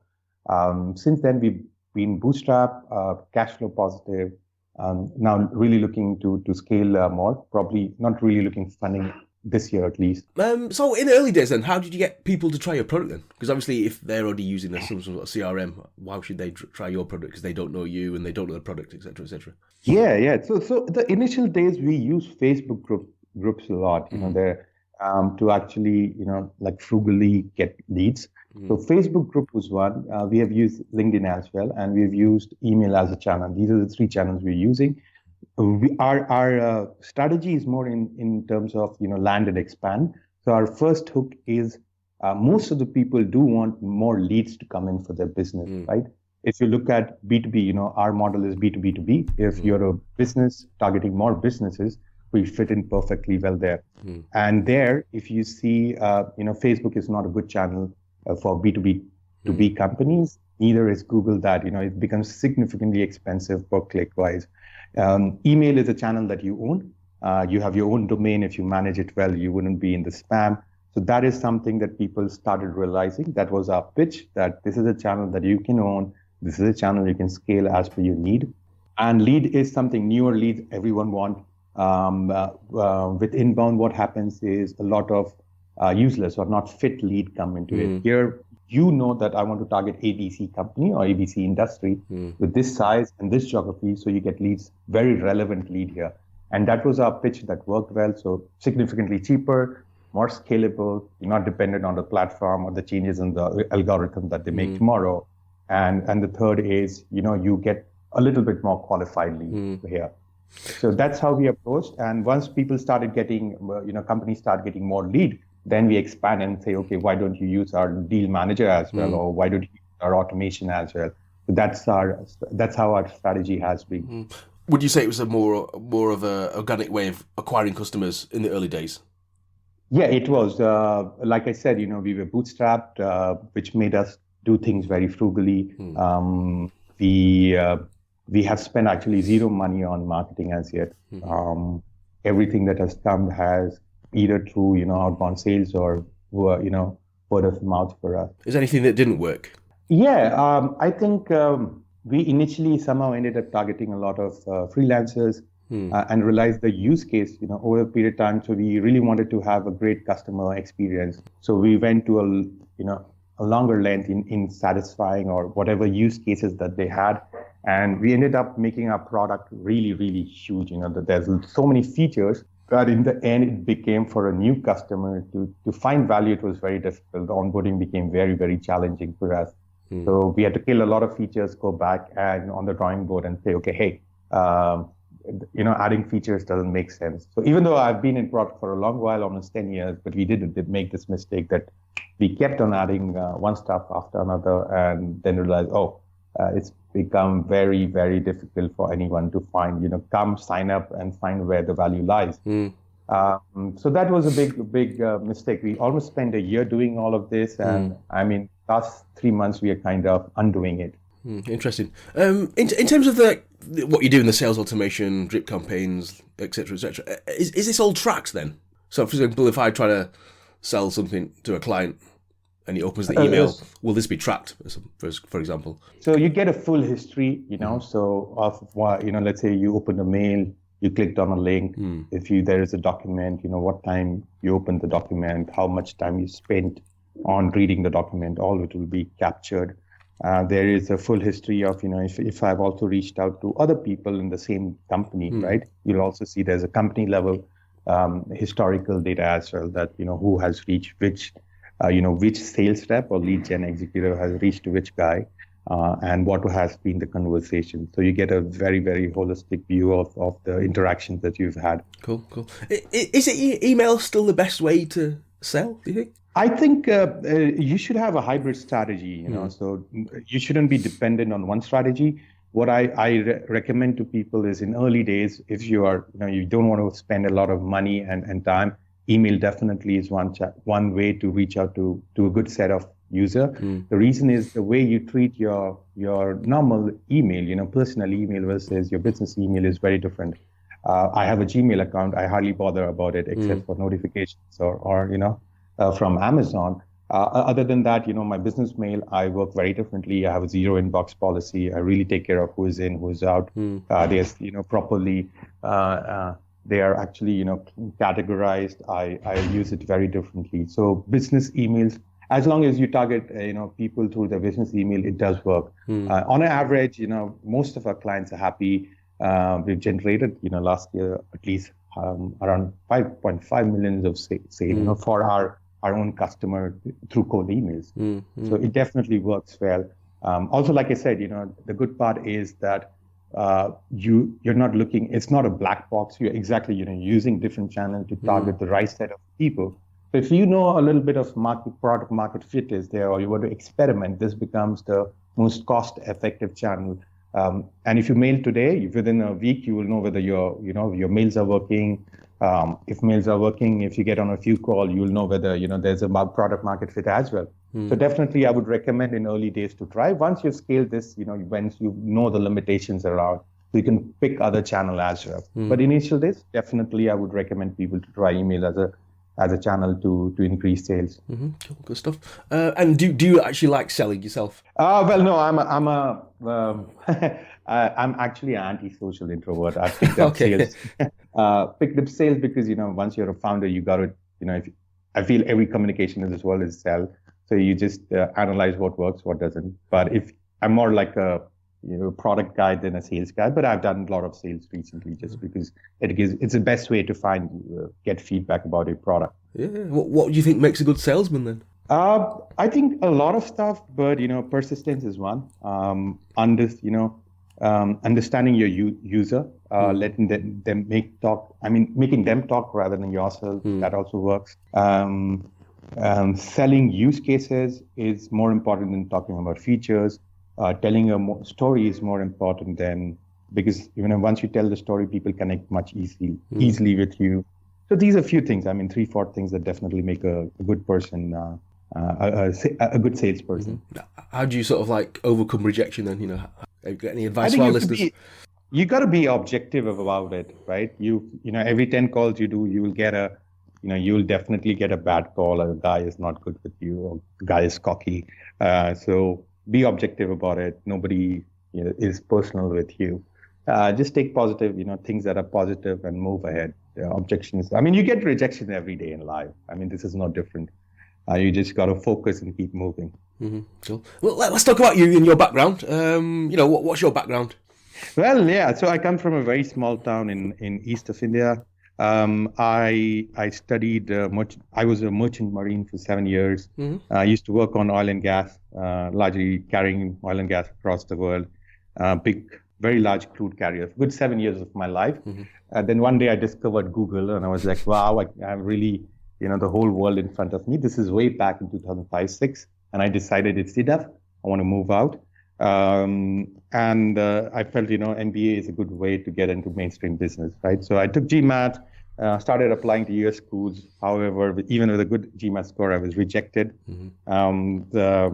But then, so everyone said, you are good with operation, there's no business side. So I was like, okay, I'm going to start doing something about business. So I started my first startup, which was a shipping services company. 2006 to 2009, I was running that. I made an exit. My partners bought me out of it. And 2009, I went to Europe for my MBA.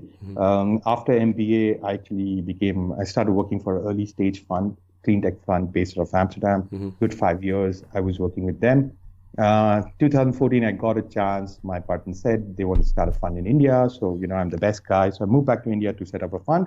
However, I saw that the deal flow we're getting is not something matching the fund. So I delayed it. I said, not the best time. But I did see that, working in India is very different than working, in other part of the world, which I'd largely done. So I said, okay, let me start something in India. I used to read a lot of news and books. So my first product was a news aggregator, which would use machine learning to offer you relevant content. We launched with this in 2015, raised a little bit of friends and family round, and got to 3 million download, couldn't monetize it, and somehow ended up becoming a digital agency. So we're still doing services to survive, but I always knew that I'll go get back into products. And while I was trying to figure out, I was still running the digital agency, and then finally ended up with Alore. How come you were unable to monetize the news app?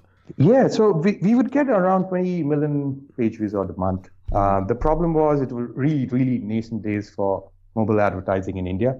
The inventory was really, really small. So we did try, there was actually no aggregator in terms of ad space that would offer us. So we had to go one-to-one and to the brands and say, hey, we're offering, space on, state on our mobile app. Would you like to invest? They wouldn't do that. Very early days, 2014, it was still picking up, right? 2015 is when the boom happened. And apart from that, the price point was significantly low, really, really low. So good 60 to 70% of our revenue would be taken by the the content generator or creator themselves. So we were left, the numbers were not working for us. Interesting stuff. So you've had a very interesting journey. Who's helped you on your way then? Well, a few guys. I have my good MBA friend Neil Stein, and he's been an investor and early days investor and been around for a long while. I think also I look up to my dad for a lot of stuff. So we keep on talking, and one of the things that over the period you realize being an entrepreneur is your mental health is really important. And I for a long while I had never took care of that. So I think they got me into that perspective.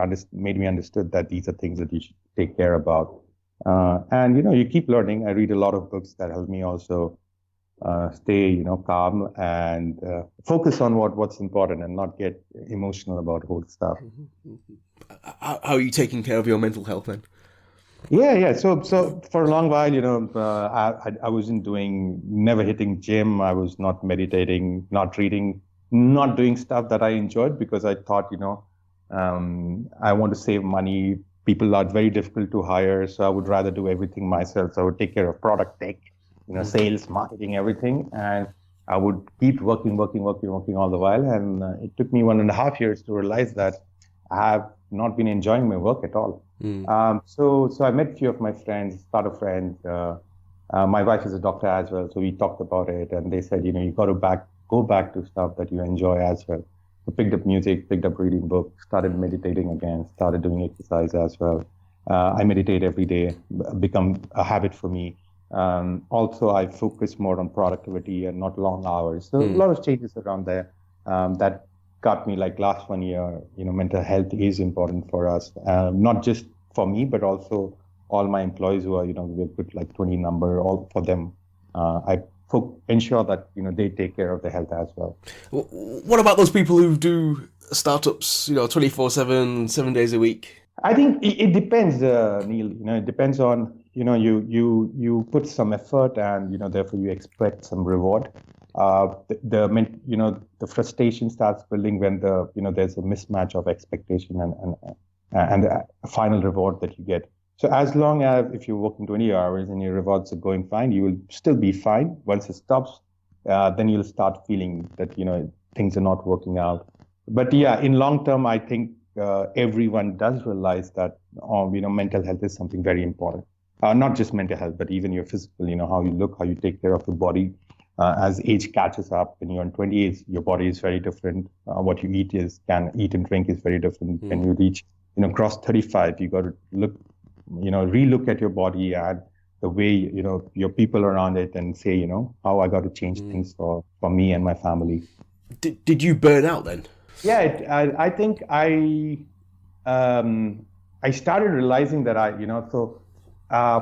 am the guy who comes first in the office and leaves last, right? And I started not doing that. I stopped like I would try to avoid getting on calls with the customers or clients or new customer, new prospect. So, when it happened for like a quarter, then I said, okay, there is something wrong. Is it like, what am I doing? I'm not enjoying, or is it people around me? What is happening wrong? And my wife helped me there a lot. So we started looking at things. I talked to my employees, and they also felt the same, that I've been getting irritated a lot. And I think that started, it took me a while after that to really realize what is wrong with me. But yeah, it was before a while before I completely burnt out and said, this is not something I still was enjoying. I really had, the goals were still there. It was just the way I was going about it wasn't working. And you mentioned you were a VC.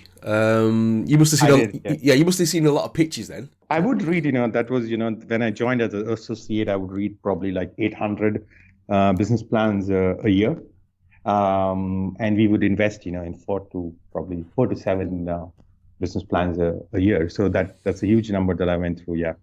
I mean, in terms of the pitch deck, what were you looking for? What are like the do's and don'ts then for our listeners then who may want to pitch a VC? Yeah, I think it depends on the stage at which you are, right? Different stages, different pitch that you have to tell. But if you're really early stage, I think it makes sense to go to an investor when you've figured out a few things. At least figure out one product market and channel fit. Show that you have a team around you, and those team, the team members each having different function can handle the function independently. You have certain processes set. And all this is not based on assumption. If you go with assumption, they'll figure out. I think as long as you know certain matrix that that you have to follow, or if I invest X dollars into this over a period of time, I would get Y dollars out of it. If you figure that equation, your life becomes very easy. Team, of course, is very important from a VC perspective, or any investor, rather, I would say. So ensure that you tell the story that why your team is together, what have you done in essence, whenever you started, and present it in more format of a story, how you discovered the problem, how you solved the problem, and what are you going to do in future to scale that you reach to a larger set of people. Good stuff. In terms of the product then, or in terms of the business, how big do you want to go with this then? Yeah, I think I want to reach at least 50,000 customers for whom we are solving the problem. I'm really not looking more on the money perspective, but it's the end result that will happen. But I think we have enough, penetration is around 20 to 30%. India is a big market. People are slowly adapting to new technology, adopting as well. I think there's a huge scope for us there. And my next stage is next goal is to reach to 50,000 customers who are using our product. And in terms of hiring, do you have any hiring tips? Oh yeah. I spend a lot of time. From the first hiring that I did for my startup to now, we've changed a lot. I think the important part is to show, so it's more like an informal nature of into hiring practice that we have. We get on a call to understand what what do they want to do in their life, and where are we, what we want from them, is there a match or not? And then there are certain, we really don't, let's say if you're hiring for sales guy, we never make them pitch, but we tell them, how would you go about, how do you solve problem? Tomorrow, if there is a new channel or a new geography, how would you tackle that? So we have a 6-7 different stage process. I think the most important thing is to find a match in terms of your vision and their vision. They for their career, you for your company. As long as that matches, you should go. Things will work. And also from culture perspective, that how do you guys work here, right? Different people have different way to work. Does that fit for them as well or not? I think these two things I really take care of these days when I go for hiring. What advice would you give to our first-time founders? Yeah. So first thing I would say is, think big, start small, and scale quickly. If it doesn't work, all these things doesn't work, you should be happy to let it go for a while. Not everyone is Mark Zuckerberg or Larry Page. Everyone wants to try for that, but it's okay. The second thing is, think about your team. Your team is very important. If you don't build a good team, you'll never be able to scale anything. You might, I've done myself that we scaled to 35, 40,000 of revenue per month, but I wasn't able to go beyond that. That's the limitation that you'll have alone if you're making everything work alone. That's second thing. Third thing is, entrepreneurship is a change of lifestyle. You really need to take good care of you, your health, your family. And understand that, make them understand, people around you understand as well why you're doing all of this. If there is a mismatch, again, it does affect you in long term. And fourth is, you have to enjoy this journey. Don't take it to your heart that things didn't work. I've been a great, before entrepreneurship, I was a great worker. Doesn't mean you'll be a great entrepreneur. You have to constantly keep learning around it. So we're in 2020 now, start of a new decade. What excites you most? Well, for us, I think if you look, there's a personal side that excites me. I'm going to be a dad soon. It's my birthday today as well. So I'm very excited about that. Are you speaking to me on your birthday? Oh my God. You're not working, are you? Yeah, I'm working. Okay. But so there's on personal front, very excited about that.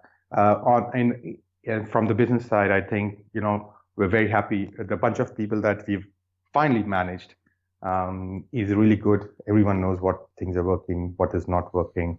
I think the way the this culture, how far it takes us along is something I'm very excited to look at.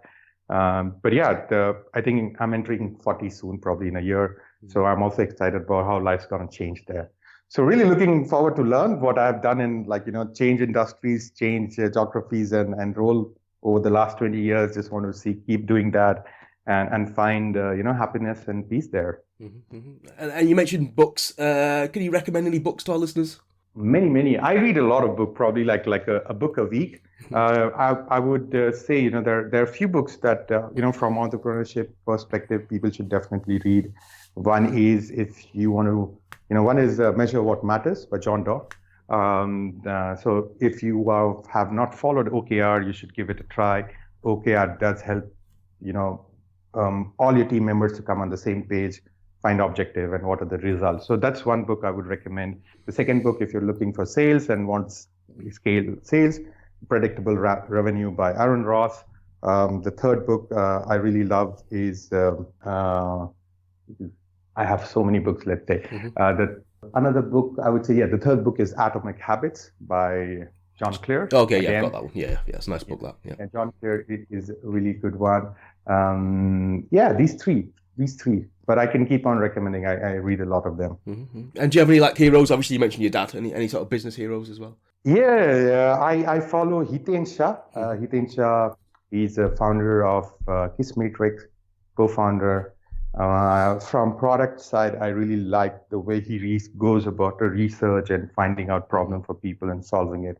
I really look up to him there. Actually, what keeps you motivated then? What keeps you going? Yeah, so like I said, many people come for different. For me, I am really looking, I really found out that, sales is not frictionless, outbound sales. And many a times, even though I do get frustrated with the whole side, because to solve that problem, you got to solve a lot of other problems with your people, team, family. So I really am looking forward to create a frictionless process for people. And that keeps me going. I know that to achieve that goal, there are many other things around it that I need to build, make happen. So every morning, that's what makes me happy. I come here, when people talk and say, okay, hey, outbound is really working for us. Your product is good. We really scaled our numbers. This was the last 3 months for us before we ran out of money. That makes it more more happy for me. Have you nearly run out of money then? Yeah, many times. I think I've been almost bankrupt a few times, but somehow I've ended up managing. Like I said, the first product itself, we raised around 150,000. We got some money again. We ended the last 3 months and we somehow survived again. Even with Alore, there was at one point, we were just looking at the perfect DIY model in which people come, they set up they onboard themselves and then pay us and go ahead. We didn't really realize that you have to still go, you have to get on call, you have to get demo done and all. And again, we did run out of money, but we always somehow managed. Right now, we're more than cash flow positive. We're very happy with the current state. Do you actually have a process then when you're designing a product from scratch? Do you actually have a specific process, or does it change? It keeps changing. The good part. So first thing is, normally, if I haven't done, if I wouldn't have done sales before, I wouldn't have gotten into this business. Until I really figured out a problem myself here as well. We just started with building small tools that connect all these, multiple tools together. And only when I got, there were some guys who said this is helping them out, that I got on board and said, let's spend time here. Same way, even while I was a VC, I would try to see if people had faced themselves personally that problem. Even with sales, when I hire salespeople, I do ask them that, have you faced this challenge? If you haven't faced it, your stories would be very different. It would be of course, you can still make it work. It'll just take you longer to solve the problem. Interesting stuff. In terms of pivoting then, how do you know when to pivot? Do you have examples or stories that you've had to pivot? Yeah. I think I have pivoted twice, I think by now. Twice we've pivoted. The reality is you will see somewhere, that, things are not working, and it's not about people, it's not about the product. The whole, everything that you've created around it is not working. At the end, of course, money is a good measure of it, how much revenue you are making. But sometimes you still can make less money over a period of time, you'll make it. But if nothing, if CX is not working, sales is not working, if tech is not working, all of that doesn't work. You as a founder will get that feeling that, this has to stop. Also, you have to start looking around, how people are trying to, is the problem statement that you started off with, is it something that people around you are solving or not? If it's not, probably you're too early. Maybe not, it's not even a problem for a lot of people. So you've done corporate life and startup life. Yeah. How would you transition? How would you transition from corporate life to startup life? Any advice? Yeah, it just changed a lot. So first thing is, I started. For me, the better part was that when I moved from corporate to startup life, the first team that I got was some of my friends or ex-colleagues that we started working with, and that was very good because a lot of things you can tackle together. If you move from corporate to startup, the first thing is you should definitely look at a team that you're starting off with. If you have challenge in finding the right team, of course, the problem that you're going to solve becomes even more bigger. So as long as you find that right mix, you should be able to slowly adjust. The second thing is, don't try to do everything yourself.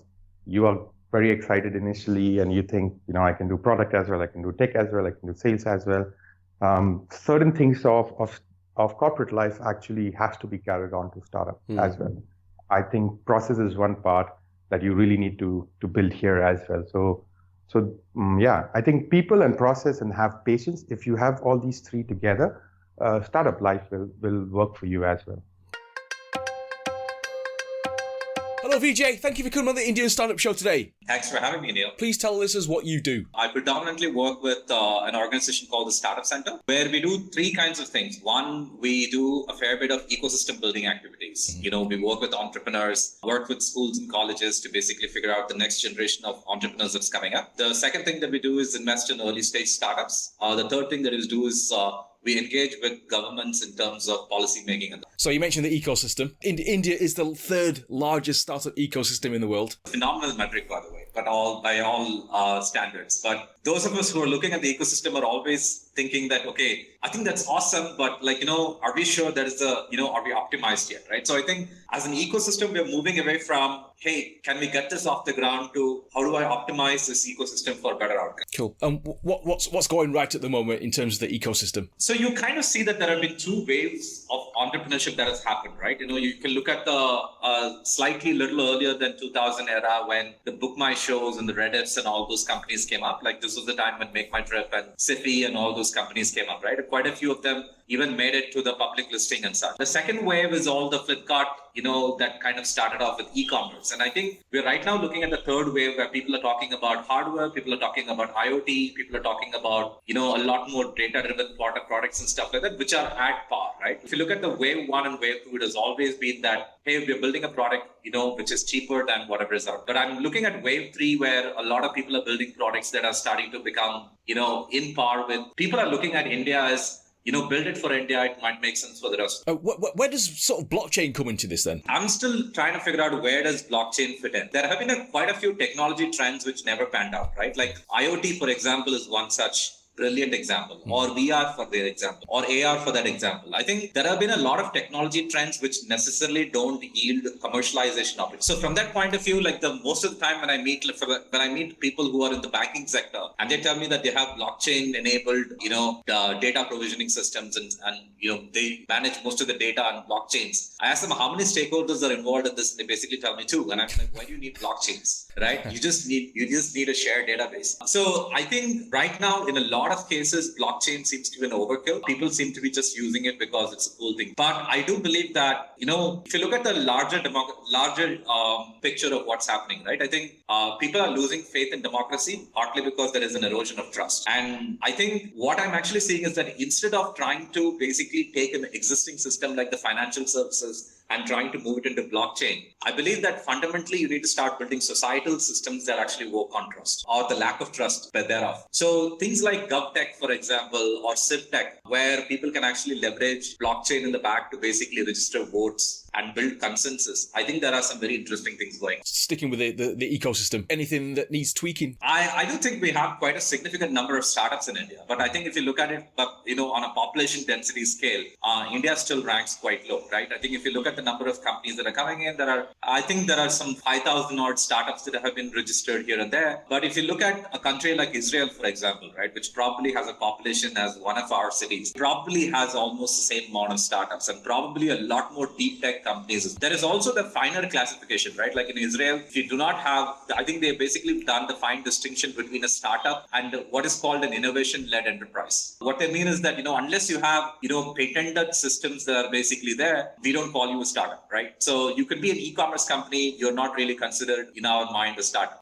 You're just a business which is leveraging technology for scale. So if you look at those finer distinctions, I think India still has a little bit of way to go. Because if you look at it from the point of view as are we innately producing new tech? We're not really. We're just leveraging existing tech to a large scale. I think there is some pretty good innovation that's happening on for example, the drug discovery space and things like that. But if you look at computer science as a sector, India doesn't really, I don't think we even produce enough PhDs to basically be thinking about. And you mentioned your accelerator. Just for our listeners then, what specifically are you looking for? One of the things that I realize is that we've kind of gone through this wave where everybody said software is going to eat the world. So we meet a lot of entrepreneurs who have they have a very good handle on the technology aspect, right? They know what to use, how to basically build the best product out there. We find entrepreneurs lacking on the domain expert, right? So people basically come and say hey, we want to do something in healthcare, and inevitably they basically circle around, hey, I want to digitize medical records, and that's about it. You really don't go anywhere beyond that because you don't really understand the healthcare sector in the first place. So I believe that entrepreneurs who have deep domain knowledge, right? If like B2C, when you're building B2C companies, I think it's perfectly fine if you don't really have prior experience in it, because most of the time you start off with solving a problem that you had. But if you're building B2B companies, it's extremely hard to do that if you don't have deep domain knowledge. We are increasingly seeing that, like for example, Chennai is a very vibrant SaaS hub in India. And that attribution is happening because we have a fairly large cluster of services companies which actually work on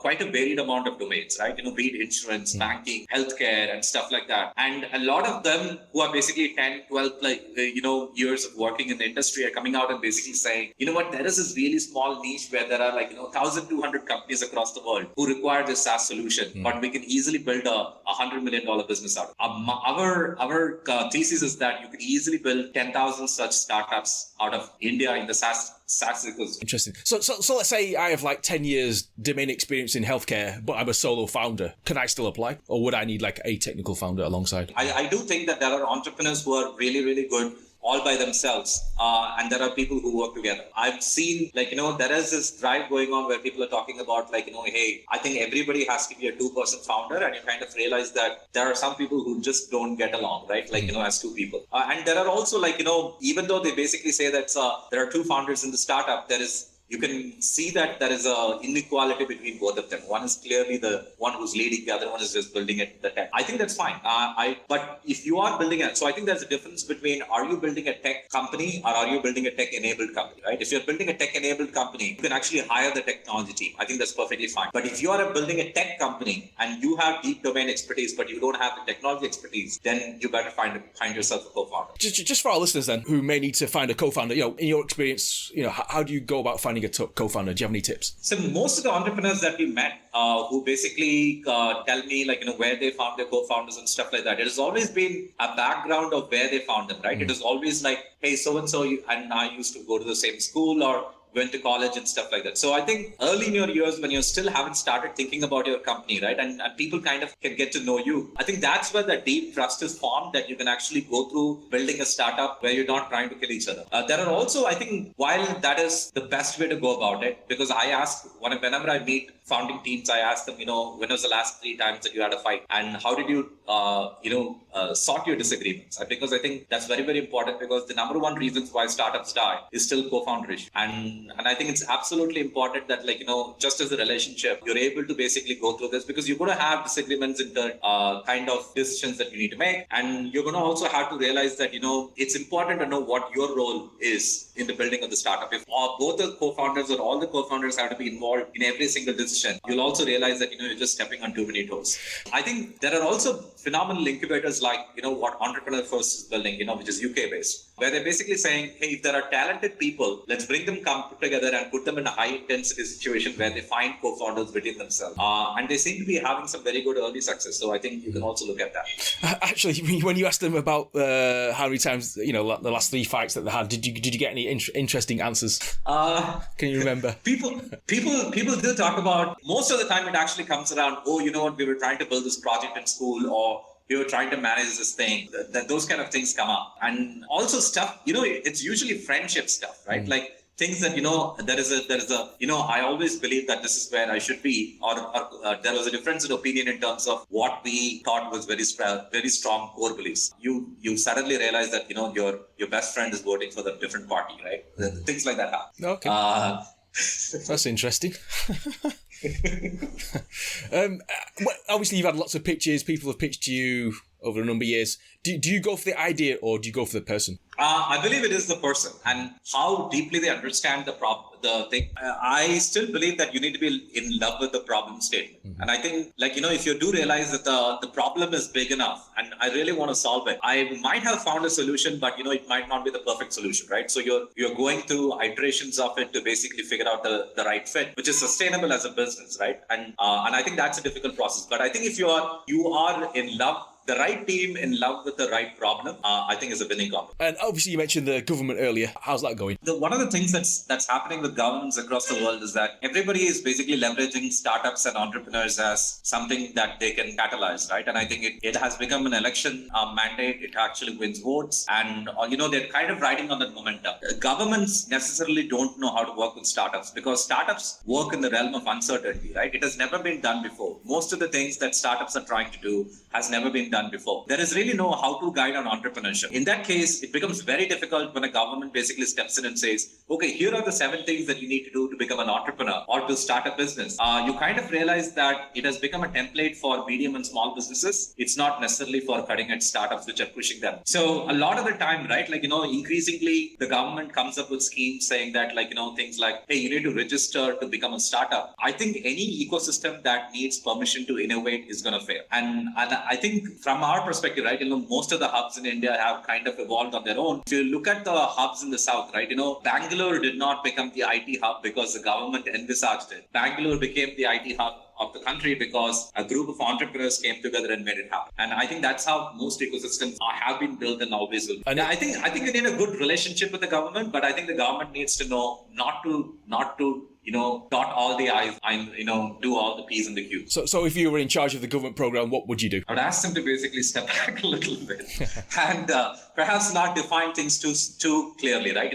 For example, in some of the state governments where I do work, I think if you look at the first draft, it always says that, hey, we in the next 5 years will be building startups in the area of AI, ML, and IoT. And it's sad, but I 7 out of 10 state governments basically usually say AI, ML, and IoT as part of their verticals that they're focusing. And it's just not India. If you look at countries like Singapore, Indonesia, Malaysia, I'm seeing the very same thing across all these places. So, but if you ask them saying that, do you have a computer science, really good computer science school, which is generating all these PhDs and graduates, they'll kind of tell you that they don't have one. Do you have a very strong mathematical background? They don't have one. And most of AI and ML is statistics. So how are you going to basically build cutting edge technologies companies if you don't have any of that? Let's say that you were starting your startup career today. What area would you go into? I see that so the opportunities that I see right now, I think the world is global. Sure, I think the governments are basically becoming very protective, but I think entrepreneurs are realizing that I can leverage the internet. I can basically do business across the countries without the government being a bit, right? So I no longer need the permission of the government. I can go talk to different people, be it citizens or be it businesses. I can basically reach out to them directly. I think that's a phenomenal enabler. SaaS companies which are leveraging that, I think there's still a huge opportunity.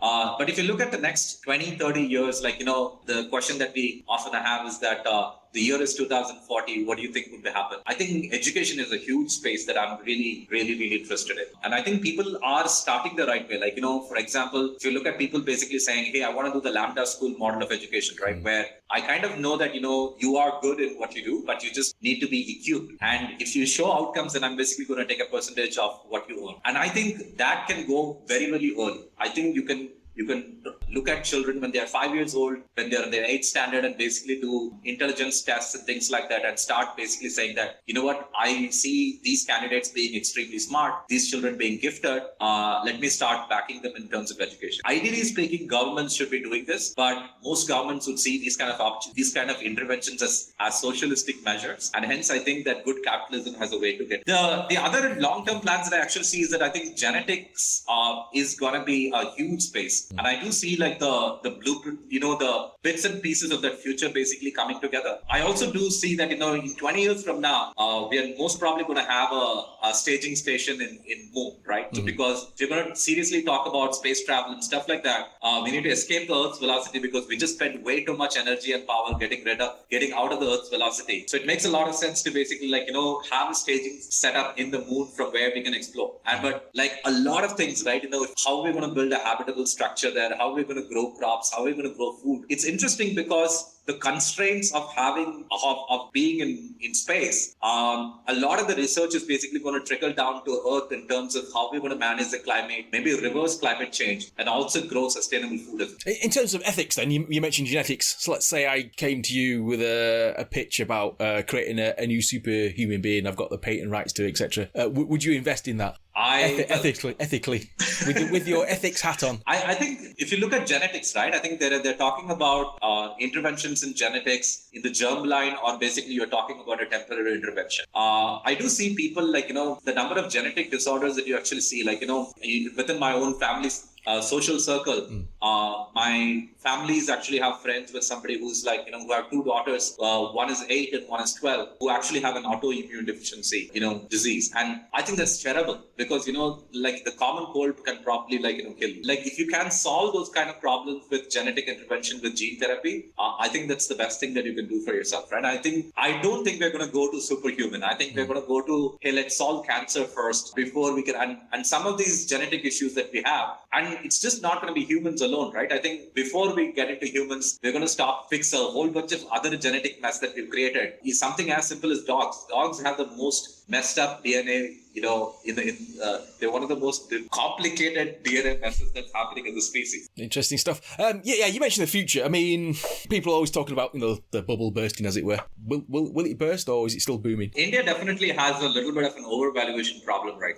If you're a second-time entrepreneur, I think people are raising an insane amount of money, valuations which are not making a lot of sense at all, right? And I think as somebody who's building the ecosystem, you also have to ask yourself, if the government is getting involved in building startups, and there is this entire ecosystem that is getting created for it, what is the end goal that we're trying to achieve here, right? Is it for a small minority group of people to become billionaires, or is it a high growth engine that will benefit, maybe not all, maybe a majority of the portion, right? So the only way that a larger portion of the society can benefit is if companies actually start going public, because then there is a way for, I wouldn't say the average citizen, but a much larger group of people to benefit in that growth and actually grow their wealth as well, right? Otherwise, you're going to have a really inequitable society, right? because already in a country like India, we have 90% of the country which is making less than 12,000 rupees a month, right? Which is not much at all. And I think most of the wealth in the country is in the hands of about 1,700 families in the country. So you don't want to be going from 1,700 to 2,000. You should be going from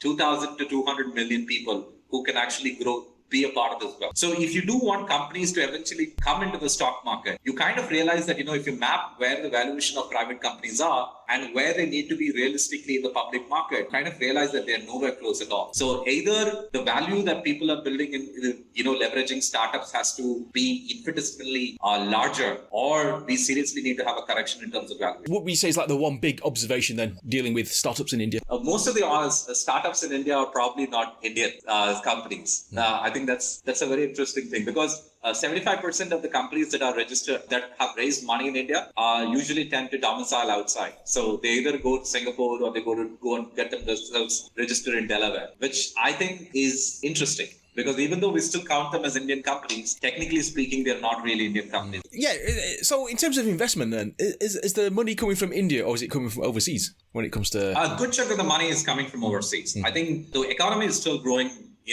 significantly fast. And I think the entrepreneurs in India are extremely capable, right? Like, so people are building companies that are global. So there are two kinds of companies, right? Indian companies which are looking at the domestic market and Indian companies looking at the global market. The Indian companies looking at the global market are absolutely killing it because they're able to leverage the cost arbitrage and that arbitrage is actually falling very quickly because, maybe 7 years ago, the salary of an average or a good developer in India was much lower compared to the West. But if you look at it now, an engineer who's probably working for Google versus working for a startup in India, it's probably a 20% arbitrage. It's not really that. You do have to ask yourself the question, does the whole cost arbitrage thing really work out in India? But what India is really, really good at is that it's from day one, companies are getting built to go global, right? It's not like, hey, we're going to become an American company. We're going to, build it out for the US market and then go elsewhere. Because you're sitting out of India, you're looking at different geographies all at the same time. So scale happens much faster compared to some of the other businesses that I see, either from Singapore or even from Israel for that. Sitting in India and building for India, I think they're struggling because you're realizing that, you're paying significantly higher for your talent pool and to keep your cost of business running. But as I said, right, 90% of the country is still making about 12,000 rupees a month. So how do you, get them to be part of this market base? That becomes still difficult. What motivates you then? What gets you out of bed? India is still a very nascent ecosystem. And I do believe that, different innovation ecosystems figured out their niche, right? Like the US and Israel do leverage innovation and cutting edge and defense to basically stir up their innovation. China and Japan is very, very process oriented. Germany is they have their base with mechanics and mechatronics. India still quite hasn't figured out, right? I think software is one part that we can do, but the US still builds phenomenally good software, especially because if you look at AI and ML and all those things, the platform base or even quantum computing for that matter, right, I think the US is making significant leap compared to India or China for that matter. So where is India's, what is India going to be known for is something that we still haven't figured out. And I think that's quite an interesting journey because we'll figure this out in the next 5 years. I think that a lot of startup founders are scared of telling you or pitching you in case that someone might steal their ideas. I do get the question from time to time, but I do, most of the time I realize that there are two kinds of entrepreneurs. Entrepreneurs who kind of read up on market insights and then come and tell you, and they're very scared because they think that, hey, I got it from somewhere else. The chances of me telling you and you picking it up and running with it is also very high. And then there are entrepreneurs who can look at the numbers on an Excel sheet and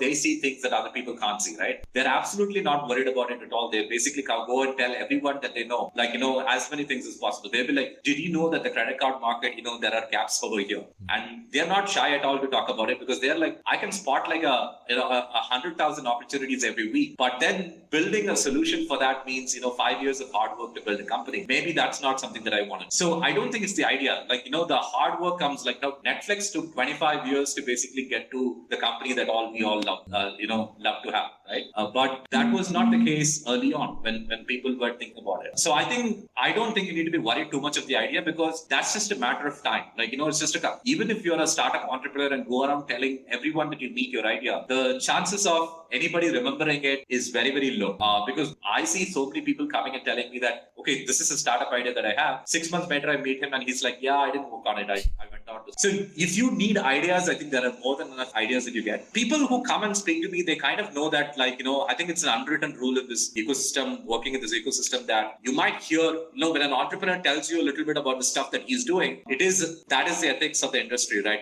Where I won't tell you specifics of what somebody's doing. So if somebody's coming and asking, hey, do you know somebody's working in this space? I would tell them that, yeah, I might have met a company or two which is kind of working in that space, but I would never get into the specifics of what they're doing and what stage they're in because I don't think that's mine to share. In terms of mentoring, then, you must have mentored a lot of people. What's the main question they ask you? What is the main question that...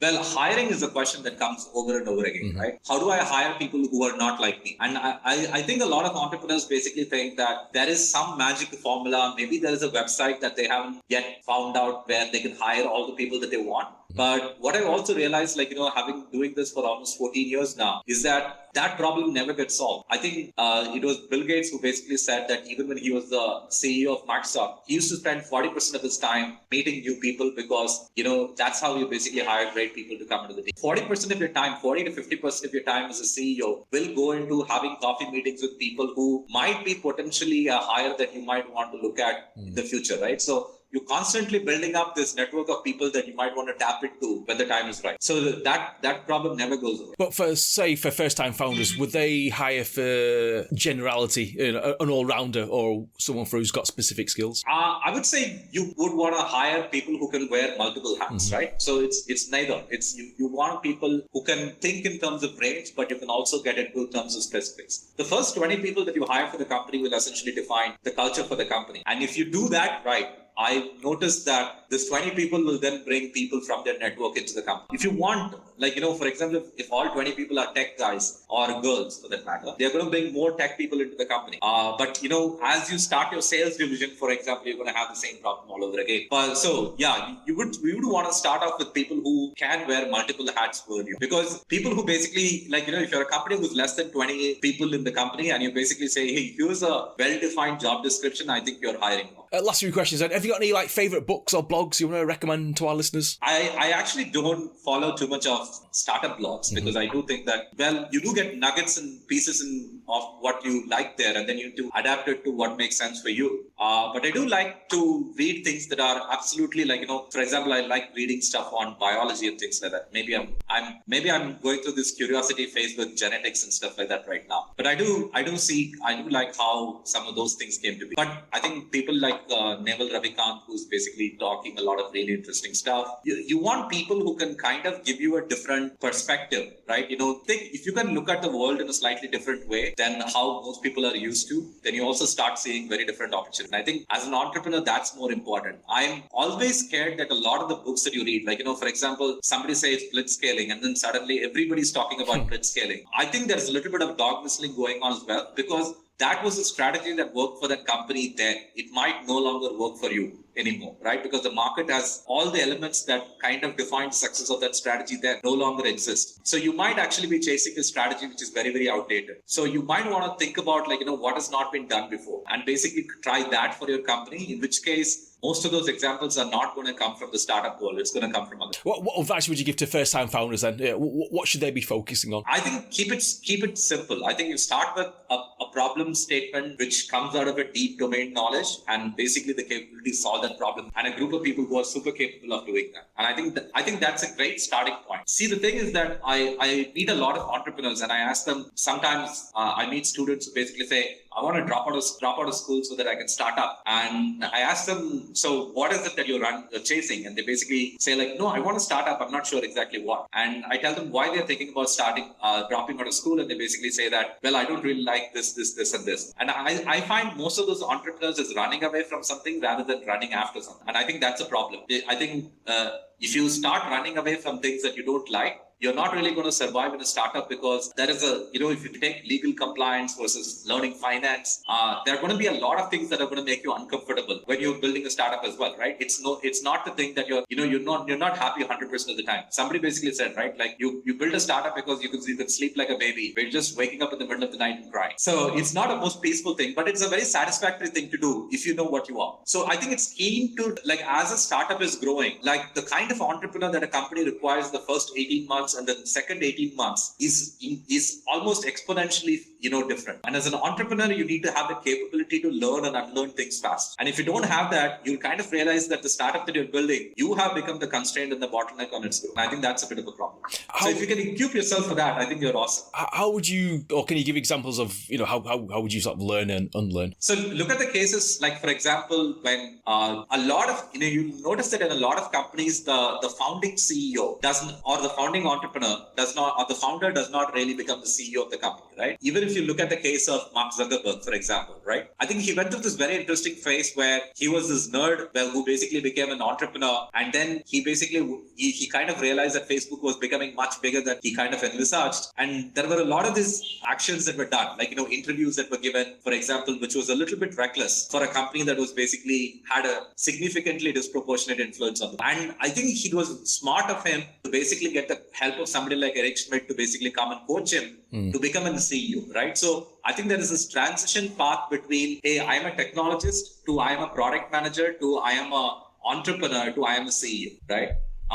So there are the spaces where you actually have, if you are a CEO when you're supposed to be a product manager, you'll never get your product out of the ground because you're just thinking industry when you should be focusing on the details of the product. So I think those stages are very, very important. Tell the listeners about your LinkedIn stuff. It's really good. How long have you been doing it, and some of the stuff you write? I think the last post was regarding GDP. It was quite interesting. Yeah, so I think it's I think everybody I think there is this clash going on between capitalism versus socialism, right? And I think it's not capitalism versus socialism. I don't think there's an emergence of something called good capitalism that has to come up, and it can't be either side at all. I think it has to be a balance of things, as most things in life are. But I was going through this whole development model of Finland that a friend of mine was actually having a conversation with, and I kind of realized that a lot of the stuff that we're actually also doing in the world today, where we can actually personalize services in a large scale. And the government can do that really, really well if they are actually looking at the person as an asset rather than a liability. In the lifetime scale, rather than thinking about it like, from a year-to-year perspective or whatever it is. So I think that is a discussion that is going on. But I find LinkedIn interesting because I used to have my conversations mostly on Twitter before, and I realized that apart from religion, Twitter, and maybe a little bit of Bollywood, Twitter is no good. Because people just hit and run away, right? Like, they'll basically say, whatever you're saying is stupid, and then they'll go home. And you realize that, you're no longer having a conversation, you're just fighting off trolls all day. Then I tried Facebook, and then my family basically said, you need to find a life. This can't be what I basically wake up to every day. So I kind of moved on to LinkedIn because, I think I like the fact that there is this unsaid rule that LinkedIn is about professional relationships. So you can, you can actually have these conversations about work and the nature of work that is changing, and people don't take things too personally there, I feel. And I think because a lot of people's professional profiles are attached to it, they're also a lot more careful about what they say on LinkedIn. I kind of see that the conversations on LinkedIn are a lot more amicable compared to maybe Facebook or worse, Twitter.